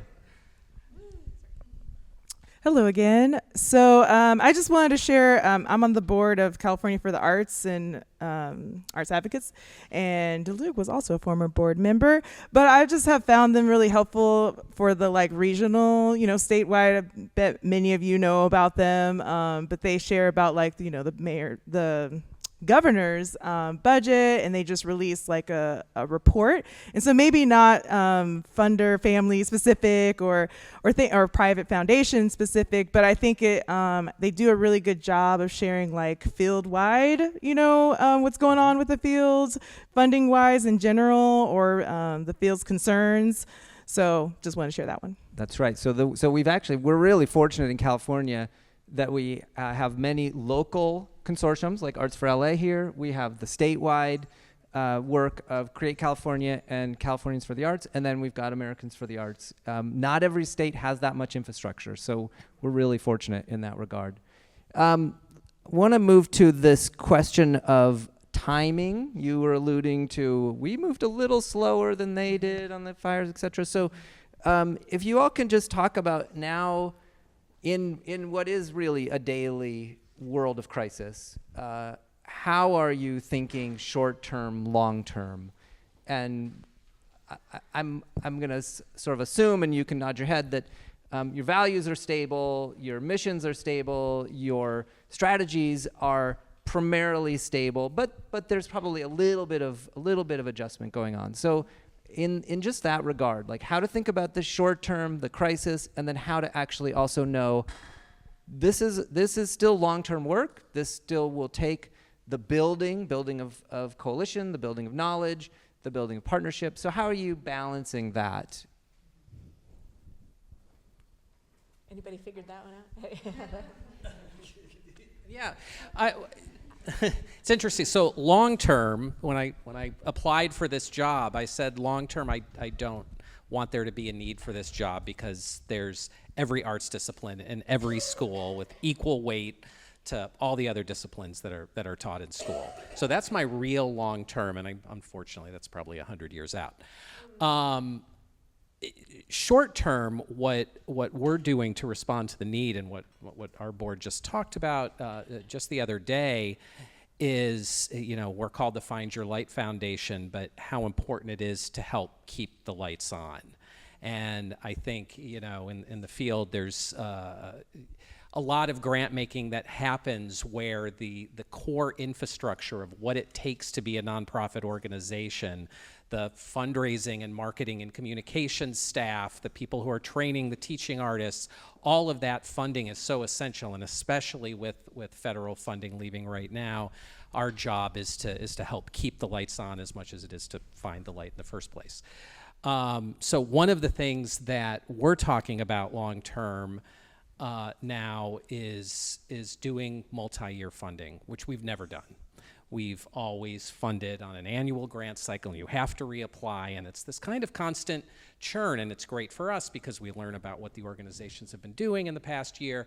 But at the same time, what we're hearing, and I think it's already been said in this panel, what arts education organizations need in this moment is a sense of stability and something that roots them in trust, and that they have funding in the future that gives them the capacity to be able to keep their work going and hire the next round of teaching artists without fear. And so that's our goal in switching the way that we're looking at funding, if that's helpful. And can we just say that that's actually being championed as a more and more responsible philanthropic choice? So, bravo. All right, Julia. So again, because we're running organizations, we have strategic plans. I feel like if we have a strategic philosophy or strategic vision for the organization that just crumbles at any sign of distress in the economy or in anything in society, then we haven't really done a very good job as leaders of our respective organizations. So I think being responsive to what are best practices and responsive philanthropy, that's our job to do. And that's going to work for us when things don't go our way with policy or federal funding or whatever's going on in the world. One of the changes, I just came into this role about a year ago. One of the first changes I made to our grant making was to open it up to discontinue doing invitation-only grant making, which had been the practice for the NAM Foundation for many, many years. So that has ended. And the other part of that, and because I'd also had been a grant seeker for many years in my career as well, so I know how important those general operating dollars are. So we opened up also a general operating track for our nonprofit organizations and, of course, music research. So that was before the election and everything that happened. But it was the right thing to do for us and where we are as a foundation. And thankfully, even with everything that's going on, it felt like, wow, that was the right decision, 10 months ago. It's still the right decision, and I'm glad we did it. But even if we had a different administration right now, it would still be the right thing. So those are just changes that we're because we feel like we are we're investing in the good work that everyone in this room is doing, and all of our nonprofits and institutions of higher education and public and private schools. We're here to support your work. So everything we do from a strategic standpoint has to follow that philosophy. So our grant making will follow that, and will continue to as things, as needs change. Just to share a bit about the Music Man Foundation, I think I'm going to answer your question in two parts. You asked about short-term, long-term. I'll kind of give a way back and a near back answer. About 5 years ago, the foundation was itching to make a strategy change. We were in the middle of a global pandemic, and we made it was a really big shift for us at that time to move from funding really program-based grants and all what I call direct service organizations to also having this important component of the strategy that included advocacy organizations. So California for the Arts, Create California, Arts Relay, all those organizations are now in our grant portfolio as part of our Strengthening the Sector grant, because we knew that to sustain the good work, or we didn't know, but our hunch was that to sustain the good work of those direct service programs, we needed the advocacy component there. We needed the policy that would support it. And so we made that change, and so that's been a great part of it. Although, Talia, I'm with you on we thought we were doing that advocacy work to really sustain the infrastructure and give it that fortitude. And yes, it has proven to be more fragile maybe than expected. And so that's where we were. And so we find that as a great, we find the balance to be a great success in the grant making. And then getting near term, I was actually just today, some people who were sitting next to me, I had to leave to go get on a board phone call, because just today we were talking about what to do, considering everything. And we're toggling that short. So I don't really have a great answer to that short term, long term, because we're toggling that. We had this line item in our 2025 budget that was going to be for some new initiatives that were more leaning into the artist legacy aspect of our foundation, the honoring of Meredith Willson's musical legacy. And we still very much want to do that, but we are pausing because we know that there's so much need that has just instantly been created in the last 6 weeks or 6 months. And so we are pausing a bit on that. And talked about should we be backfilling NEA grants, but we also toggle that with, or balance that is maybe a better verb, balance that with wanting to ensure that the NEA doesn't go away. We want to focus our efforts on that and not just backfilling to sort of plug the hole. So we are trying to think about the short and the long game, and definitely just because of the type of entity we are, keeping our eye on the long game for sure. Thank you. And I think that's such a great demonstration of transparency of process, right? Like that's a huge gift to give to the field, because I know historically my perception has been like foundations are behind these closed doors, and then once they've fully hatched their egg, they're going to open the door and now it's going to come a fully grown bird. And that's just not the way the work gets done. And in fact, working in dynamics is really a much more productive way to support the field and support the community. So kudos to all of you for that. This is like, Asal got to put in a question. So Asal, here's your question. This is like organizer's prerogative. And you can be quick in this one. How are any of you thinking about the change in research funding landscape as a part of your grant making, or if you already were investing in research, just reaffirm that, yep, we're still investing in research. So again, quick. Yes, we're definitely investing in research. So, hooray! Let's hear it. And it's now open, so available to anyone who's doing music research and falls within our 2 tracks, which are music workforce development and music learning. So please spread the word and check out our guidelines. We'd love to hear about your good work. Either of the other 2 of you? We don't currently fund research directly. Our funding is 100% hands-on participatory arts education for kids K through 12, and that part we're stalwart in, and we're gonna continue. But isn't it great you're here and learning all of this? It's yes, absolutely. But one thing, as we were talking about this panel, and that I've talked to my board about too, is funding the research may be beyond our scope, but helping the field, at least of our grantees, have that research disseminated to them. That we're very interested in, and being able to help the field overall have a stronger voice and advocacy. There's a discussion to be had there. Yeah, great. We like to know what's going on. So you might have a conversation with one funder, your funder, or you might have maybe you have a conversation with me, and I say, The mic is being recorded. I'm sorry. No. Let's say you have a conversation with me. I say, gee, this project's amazing, doesn't quite fit into our guidelines. There might be an opportunity for me to make an introduction to maybe one of these folks or another funder who might be exactly what they're trying to do. So yeah, even if, don't be discouraged. Anything to add, Sarah? We are funding some research. We have a program called the Meredith Wilson Pilot Research Grants, and we are supportive of the NeuroArts Blueprint, which is also, definitely promoting research. But I think we need to be more thoughtful about our research funding. I think this is a great question, Asal, because we have been, just kind of based on our size, in terms of our foundation size, we have been in this very comfortable pilot research grant. And the idea was that, well, if we can provide more pilot research grants, then that better prepares researchers for the big NIH grants that they have yet to apply for. And now we know that has changed. So I think we need to come in a more aggressive stance.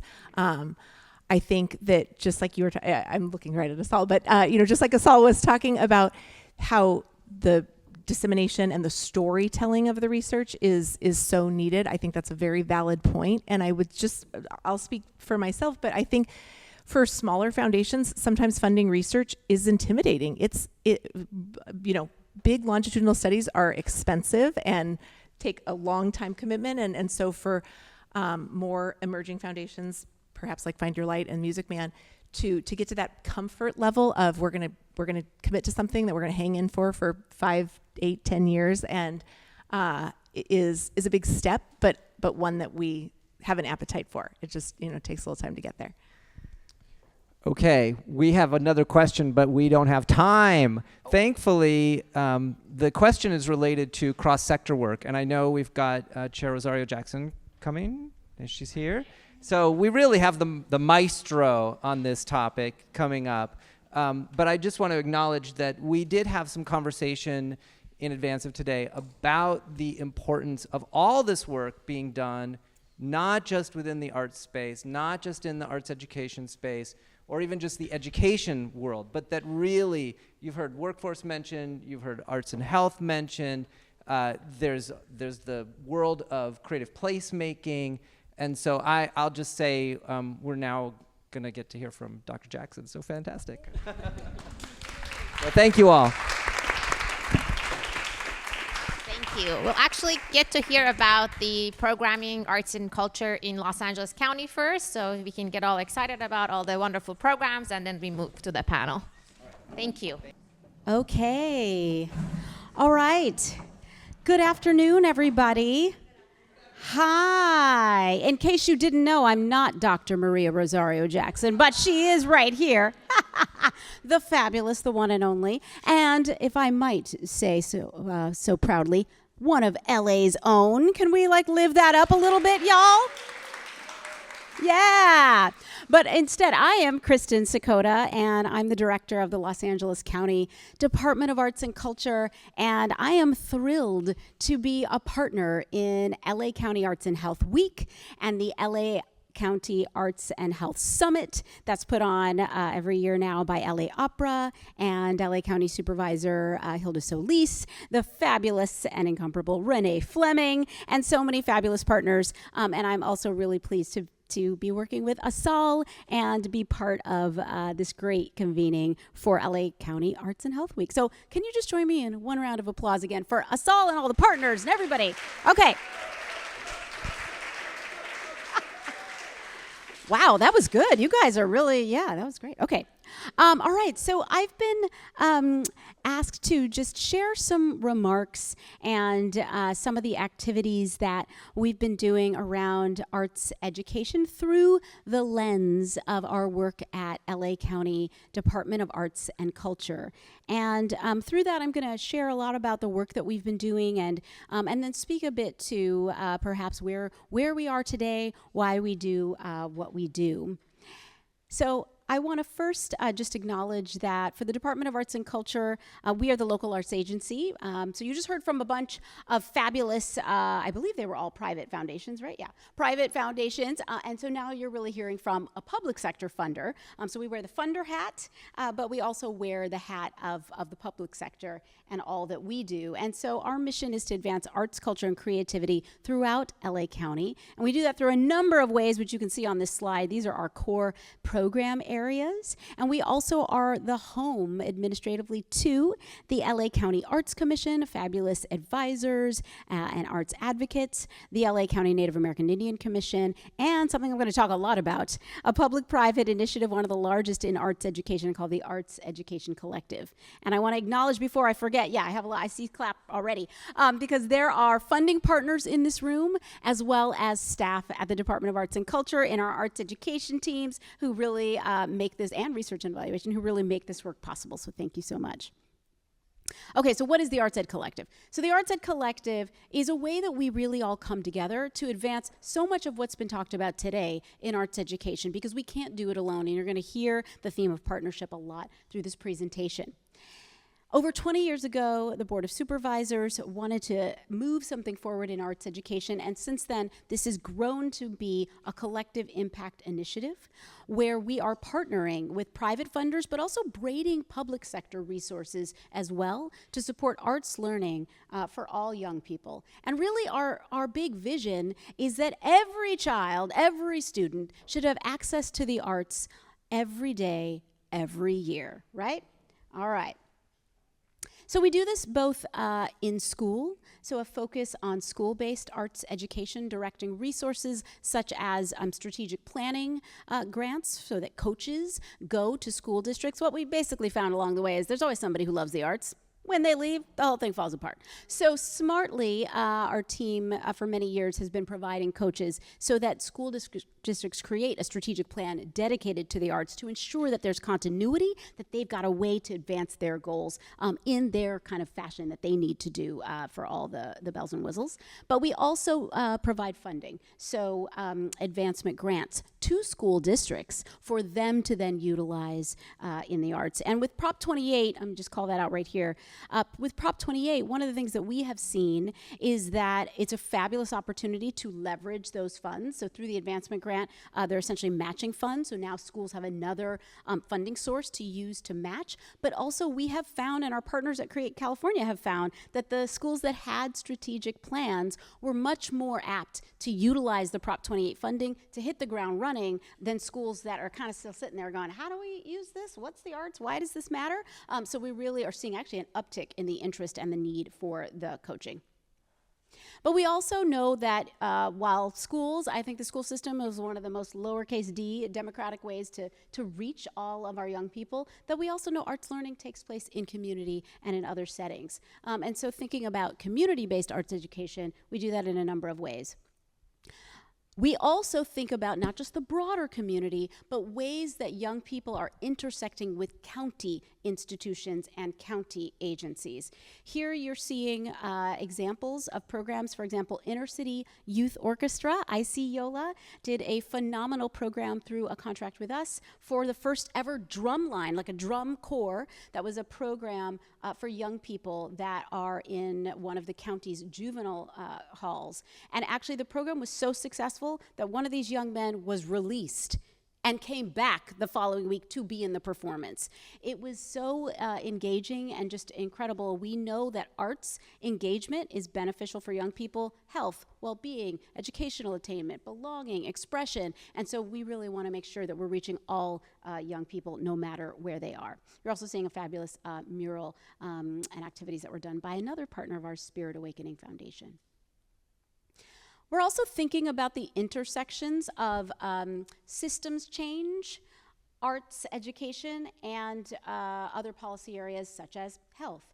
One of the ways that we do this is a focus on an initiative called Creative Wellbeing. And this was developed by a number of partners you see on that slide. So arts and culture, but also with the support of our Department of Mental Health, which has provided funding, but also expertise, the Office of Child Protection, as well as other partners like the Department of Children and Family Services, and folks at the Arts for Healing and Justice Network were some of our original community-based arts partners, an incredible network of many incredible organizations. And so coming together, this is now an initiative that has really taken off. The main model for creative well-being is to utilize arts education as a mental health support for well-being, creative expression for young people, especially prioritizing those that may have experienced trauma. And so the first priority for this was actually foster youth. That's really what the urgent need and attention was for this program, with the corollary that is also part of this program, that it's also important that we engage the adults who work with our young people. I cannot tell you how many times we have heard from folks who work in foster care or social services, they are experiencing secondary trauma in these roles. So if we are going to help support heal others, we've got to, right, put our air mask on ourselves. It's also a way we can expand professional development for folks who may be social workers or other roles, educators, so that they then get to experience and understand better the power of the arts. So those two things come together in creative well-being. And I'm proud to say our team and our partners who have led this work, it's grown tremendously. And we are now working, I mean, we've served like over 3,000 young people, and over 10,000 adults have attended creative well-being, self-care sessions. You can find those on our website, by the way.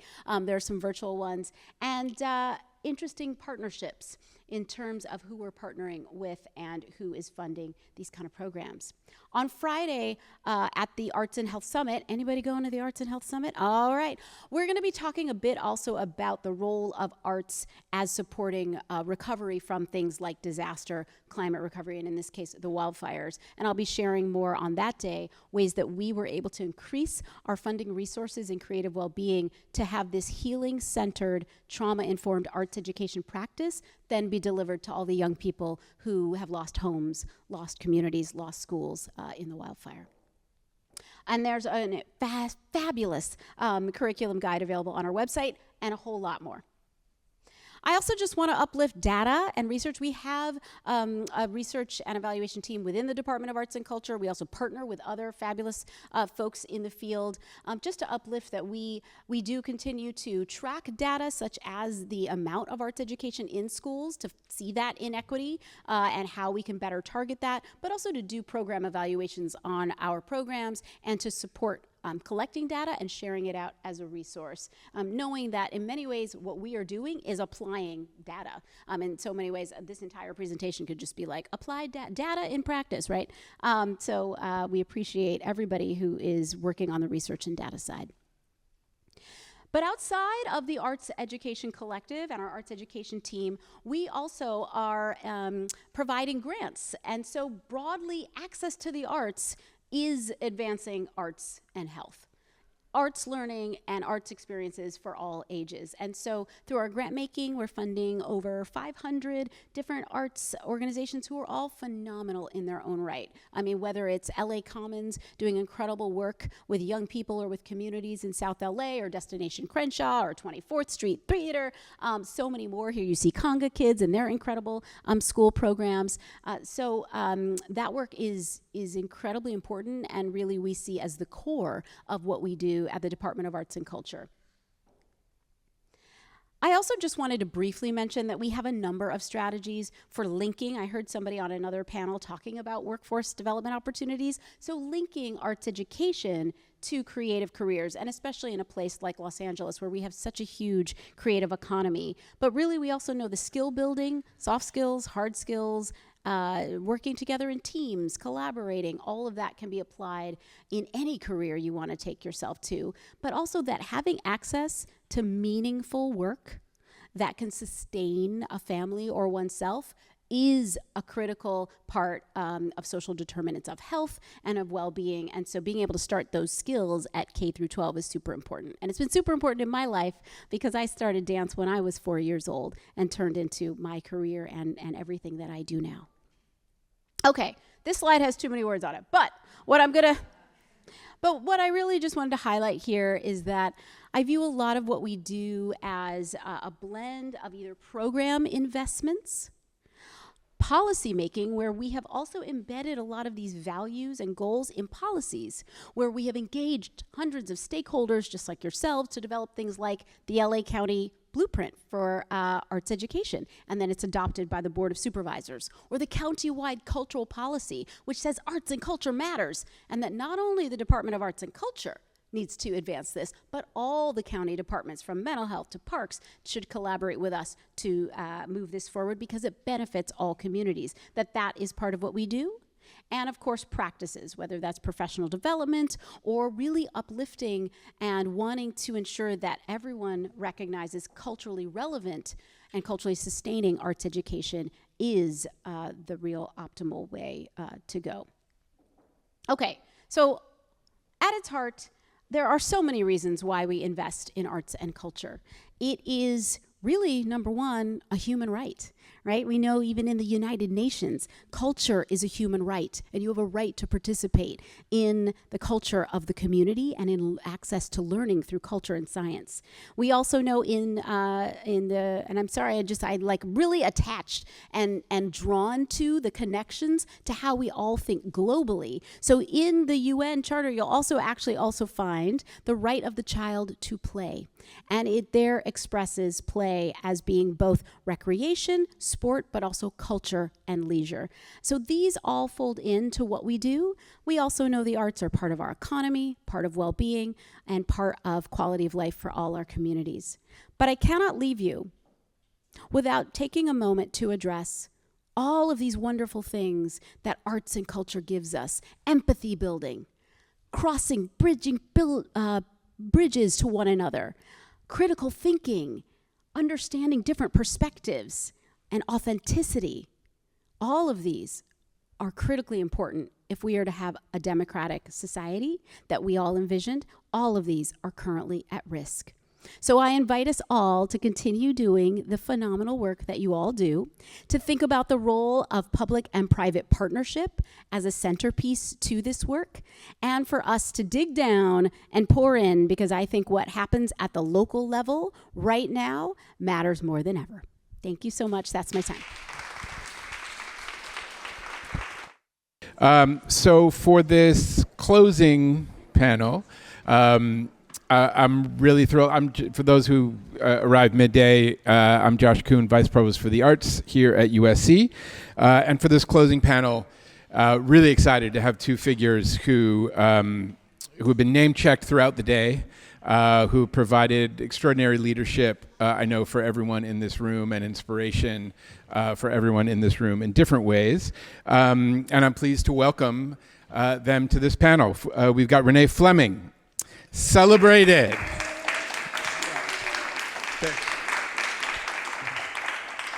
I'm just going to do the bios. So I'll do the bios. Soprano extraordinaire. I went off script.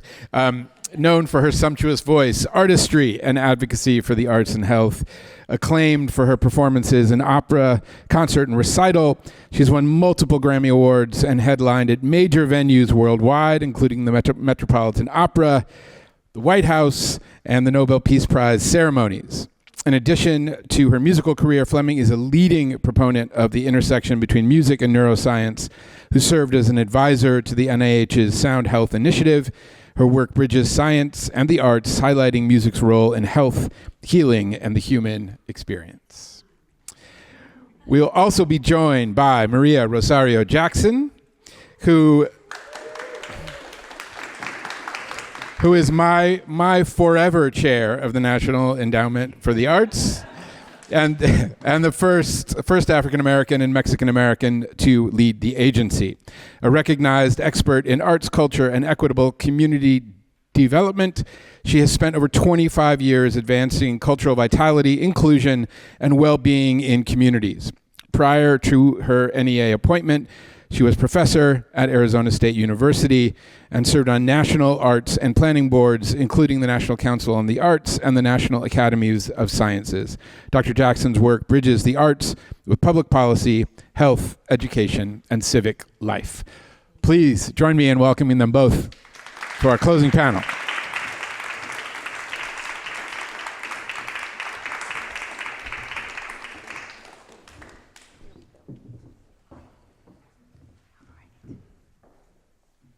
Thank you both so much for being here. I'm wondering, I thought we would start actually just with, as you both were here today taking in various panels throughout the day, if there were any kind of big takeaways, big revelations, big thoughts that were floating through your minds that maybe you could share with us, just to start us off. Maybe Renée, oh yes, those would help. There's one. Here you go. Maybe Renée, we can start with you. Thank you. Thanks, Josh. First of all, it's incredible to be next to Dr. Jackson, who I'm such a huge fan, and I'm so happy to see her again. And what a fabulous job, Asal, you did today. It was really an incredible day. I feel so inspired. And my last thank you is to the funders who were up on stage.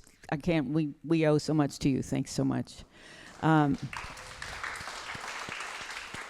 So I learned quite a bit today, actually. It was really exciting for me to see back-to-back panels highlighting both the research and then the end, kind of how this gets disseminated. So I was really excited to hear from those of you who are actually work in government and to hear some of the kind of the clear leap that it takes to get from the research to the dollar spent in terms of arts education. So, and some of the challenges and I'm excited to hear about potential ways that we can mitigate some of these challenges. So that was my main takeaway today, was definitely that. Great, thank you so much. Dr. Jackson. Well, first off, thank you. Thank you for having me, and it's wonderful to be with Renée again, and to be here in my alma mater, which is really nice also. Grateful to everyone who's presented and who's made this possible, and to us all for inviting me. And it was a little bit of last minute, could I make it, could I not make it? But I'm glad I'm here. There are several things that have gotten my attention as I've been listening, and I think one of them is how many different facets of society and kinds of people and players are required to make something work or not work. And I think it's really important to keep that in mind, that the kind of work that I think we're all interested in seeing more of in the world and making sure that it's strong, that it requires a constellation of effort and pieces of that constellation that we don't always have control over. And I think the question that I wrestle with now is, as that constellation is threatened or is shifting or is not what I know well in this moment, what does that constellation need to look like going forward? One of the things, Dr. Jackson, that in following your work with the NEA and hearing you talk about your vision for that position, and in some of the writing you've done about it, has been this. It took what I thought was a very interesting turn, in that while you would talk about the arts as such, as we've talked about them today, you foregrounded this idea, though, of artful lives or living an artful life. And I'm wondering, could you talk a little bit and share that about kind of how you arrived at that formulation? And then, Renée, I'm wondering if you could reflect on what that idea means to you. Sure. So the idea of artful lives, it was really shorthand for an elastic way of understanding the role of the arts in our lives, and an umbrella big enough to hold a wide range of ways in which people express their creativity and humanity in which they experience it. So I'm an urban planner by training, and I think about what makes for healthy places where all people can thrive. And I believe to my core that if we don't figure out how to integrate arts, culture, and design into every facet of our lives and the systems that we rely on to care for each other, that we're stuck. And early in my career, I'm glad to see that there's a research focus here, because I'm a geek. I'm a researcher too. Earlier in my career, I did a lot of that. And some of the work that I did actually was, had to do with trying to understand how change happens. And sometimes that took the form of developing theories of change, and some of you will be familiar with that. But one thing that I know is that too often how we think of change happening doesn't include work that is really foundational. And I think that that foundational work is so tied to the experience of the arts. Because and not from just an economic development argument. Because one of the things that I was excited about when I was chair was that we were really pushing a narrative, supported with research, that the arts were valuable not only because of the contributions that they make financially and economically, but for so many other reasons, for our health, for our democracy, for our well-being, et cetera. And I think until we recognize that the opportunities to express and see each other's full humanity are at the core of us being able to take care of each other, we're stuck. And too often those theories of change don't include that work, the work that has to happen to make sure that we are people who care, who are curious, who can be empathetic, who are capable of stewarding a democracy, and who are capable of caring for each other. And I think that that's at the core. Thank you. So I work very closely with NeuroArts, and the blueprint was Susan Meg Salmon. And in fact, the grants that I fund, my foundation, are called the NeuroArts Investigator Grants, and they pair a young a scientist who is a postdoc, typically, who has access to a lab, with an artist. And it's been incredibly inspiring to see what these young people come up with. They want to really save the country and save the world, and I'm delighted. And they're more important now, these grants, than ever before. My entire infrastructure in DC is just gone. And it seems to be, it will be gone in a few months when this vote is finished. So I wake up every morning, I live there, and just, it's a great day, and then I go, oh boy. Yeah, that happened.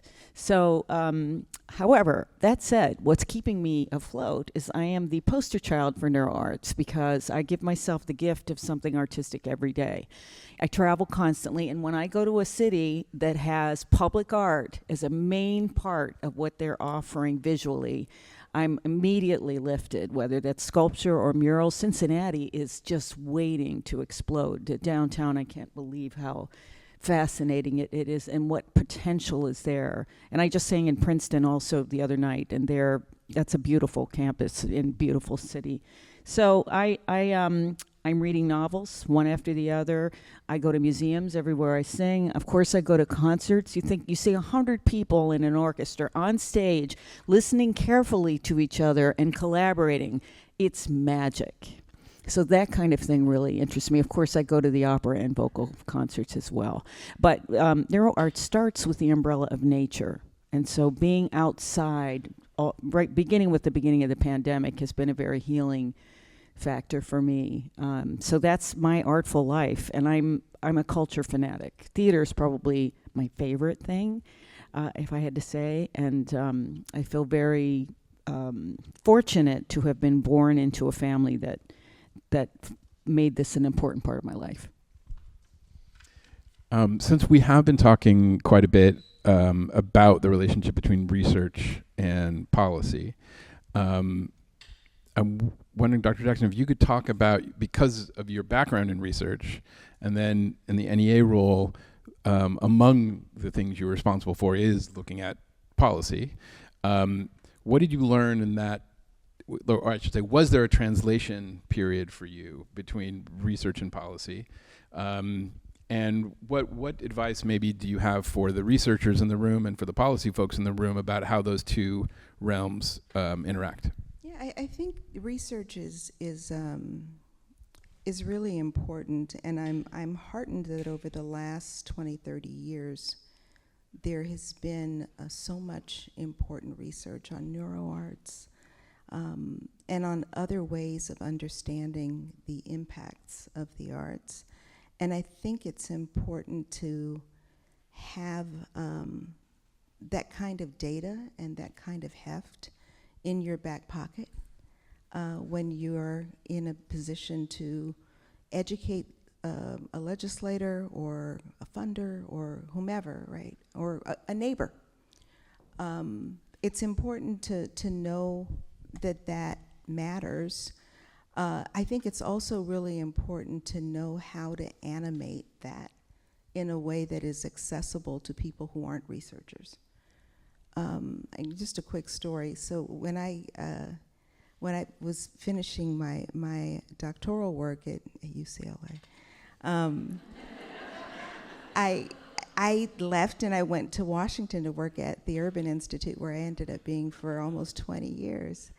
And when I first got to the Urban Institute, which is a public policy research organization, and what was interesting about it is it's not an academic institution, and it has often proximity to the Hill. So you need to be able to take the research and turn it into something quick that is going to get a legislator's attention and that is going to do what you want it to do in terms of educating somebody. We're back to one page.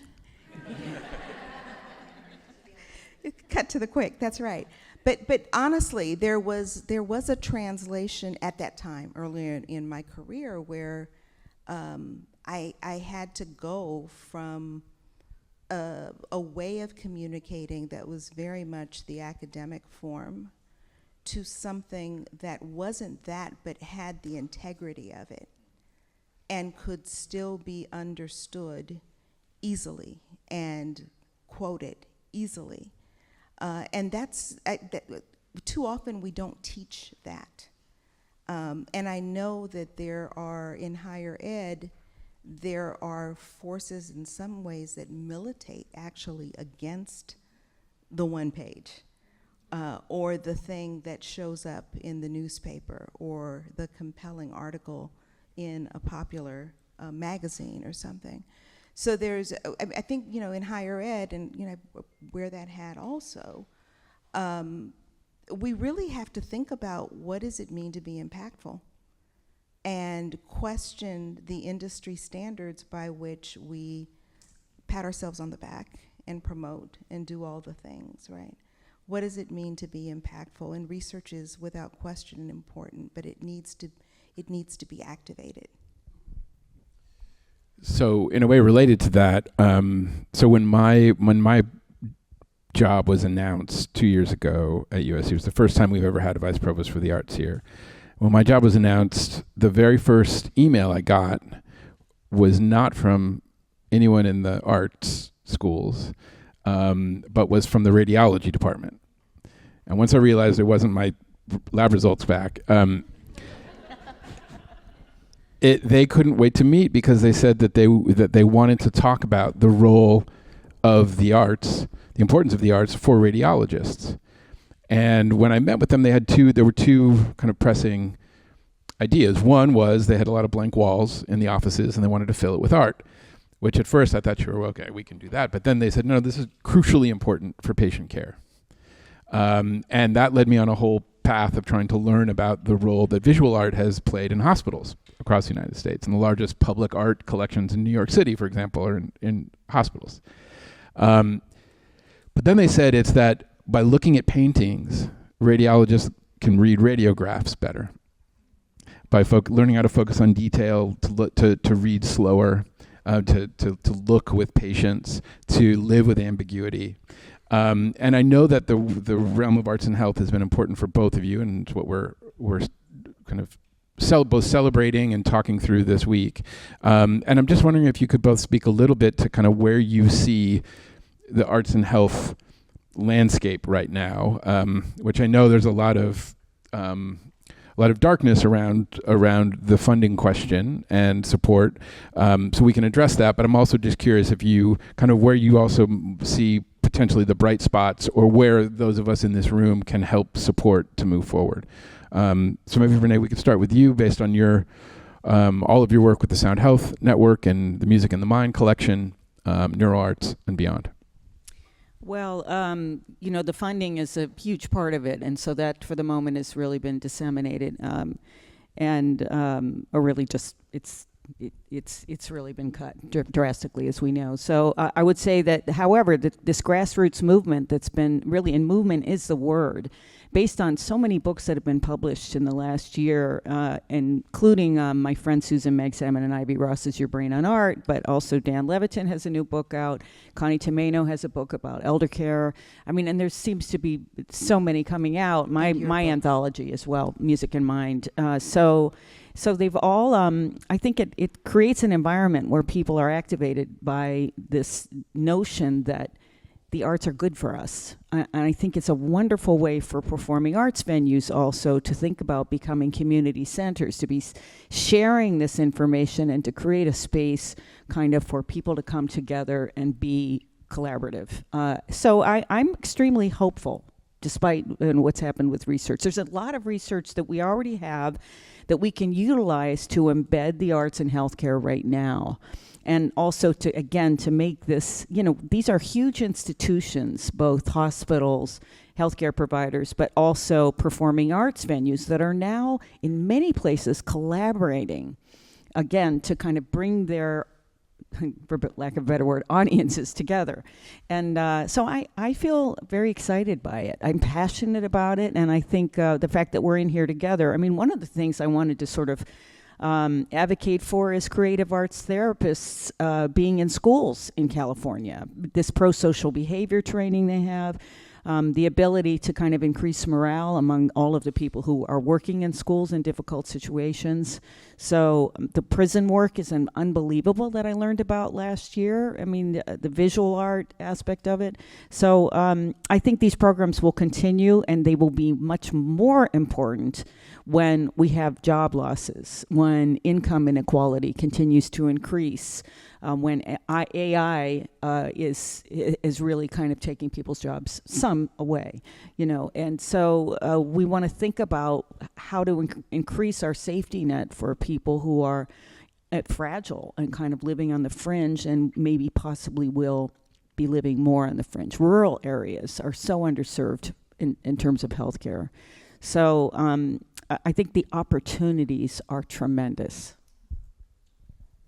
Well, like Renee, I'm disheartened by the interruptions, let's say, in the funding for important research. That said, there's been a lot of really good work that has happened over the last few decades. And I think once you know something, you're responsible for that. And we can't unknow that the arts matter and that the arts have really important different kinds of values in different aspects of our lives. So I'm heartened that we have to be responsible for what we know, and that at our best we act on what we know. There's, I think, a continued important public discourse that is the public health field looking at social and environmental determinants of health outcomes. And as the public health field veers more into that space, it actually begins to overlap with urban planning and community development and people who think about building places where hopefully we're all healthy and can thrive. And I think that overlap creates so many opportunities for the arts to have a role and presence in our lives, whether it's part of the built environment through design, through visual art, whether it's part of our lived experience in communal forms, whether it's choral singing or making music or experiencing something together, or what we think of is these very quotidian things that are part of our everyday lived experience that actually have the potential to be quite meaningful and important. And I think of food and fashion, and how that too is an extension of how we think of artful lives. So I think the more that we think in holistic ways and comprehensive ways about what it takes to be healthy and whole, the more there are opportunities for the arts to be a part of that. And frankly, the more there are opportunities for artists and arts organizations to play important roles and be compensated. After the wildfires here in LA in January, obviously there were a whole wide range of local response teams and response units to try to help recovery. But I found it really interesting that kind of two of the leading branches of recovery were connected to the arts. One was a band named Los Jornaleros del Norte, the Day Laborers of the North, who are the house band of the Pasadena Job Center, the day laborer workforce of the Pasadena Job Center, which was which led they were at the center of the recovery efforts for the Eaton fires, coordinating all volunteer work in the region, in that area. And then the launch of the Climate Resilient Los Angeles project and petition that was led by the artists Lauren Bond and Patrice Cullors. And I found it really striking the role that artists were playing and not even identifying as artists doing so. But I'm wondering in both of your work kind of how you see the role of the artist as a driver of social impact, whether it's as a quote unquote activist, but I didn't even see these as activist moves. I saw these as community moves, as kind of social impact moves. I'm just wondering if there's other kind of examples or thoughts from your own work that idea resonates with. Well, in mainstream culture, obviously, artists can have a huge impact, positive and otherwise, and this is across the boards, whether they're musicians or whether they're filmmakers, documentary makers, and that's something we really look to. It's very powerful. But what I learned at the unbelievable gathering that the NEA had at the White House more than a year ago, I was so absolutely blown away by that day because there were so many artists and organizations that worked in communities across the country who got up and talked about what they did. And that's when I fully understood that a single artist, a painter, or somebody who kind of a performer in some way can help a community message important information for their constituents. You know, and whether this was like, the reason we need to change this bridge is because otherwise it's going to collapse. You know, simple things like that. And I thought, or using prisoners to paint murals in Philadelphia, who've just come out. I mean, I was so moved by that day. I mean, you must have been thrilled. I would just love to know from you, Maria, what you thought your best accomplishments were in your time, because I feel very privileged to have been in Washington, living in Washington in recent years during her time. Thank you for that, Renee. Sorry, Josh, I just dying to know. No, that's a great question. Yeah, the convening that Renee is talking about was the Healing, Bridging, Thriving Summit. It was focused on the role of arts and culture in communities, and it was very intent. I think it's still archived on the NEA website. I'm not sure, but it is. Download it now. It was really a wonderful display. It was intended to do two things. It was performative on purpose, with the intention of being catalytic and also a means of fostering accountability. Because what we wanted to do during that summit was, in a very high visibility way, in collaboration with the White House, showcase the range of ways that the arts contribute to communities, that artists contribute, that arts organizations contribute, and to lift up the other dimensions of the federal family that have recognized that and were actually either doing work in that space or positioned to promise to do work in that space. So we had, I mean, some of the things that I'm really proud of is building on some of the historic partnerships that the NEA had with other agencies and really taking that to the next level. So relationships with the Department of Health and Human Services, with the Office of the Surgeon General within that, with FEMA, where we were looking at the role of artists as benefactors of what FEMA has to offer, and making sure that FEMA understood some of the nuance and some of the things that are necessary for artists that might be a little bit different from others and for arts organizations, but also looking to artists as community leaders in the face of disaster, right? And often artists and the practices that they help make possible being the heartbeat that's left when you're trying to grow the limbs back, if you will, right? And that was true in New Orleans also, right? So when there was so much displacement as a result of Katrina, it was through the social aid and pleasure clubs that are responsible for Second Line and for Mardi Gras traditions and this kind of thing, that community networks were able to remain to some extent intact. And it was in some ways some of the beacons that brought people back to the city. So there is something about recognizing the multifaceted ways in which artists, the arts, and cultural organizations matter.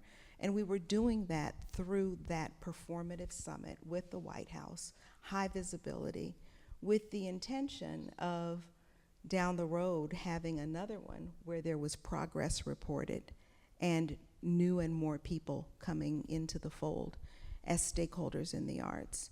And I'll say that, you know, that the strategy of, it's very consistent with the idea of artful lives. And I think the reality that at their most powerful, the arts don't exist in a bubble, right? That they need to be woven and integrated into the different facets of our society. But I think making progress on that front and being able to call on people like you and other really important leaders with integrity that are believers in this and create a platform for them to talk about that aspect of their work was really important. I think we are at time. Thank you both so much. And whatever the LA version is of the second line, we're going to need it. We're going to figure it out. Thank you both so much.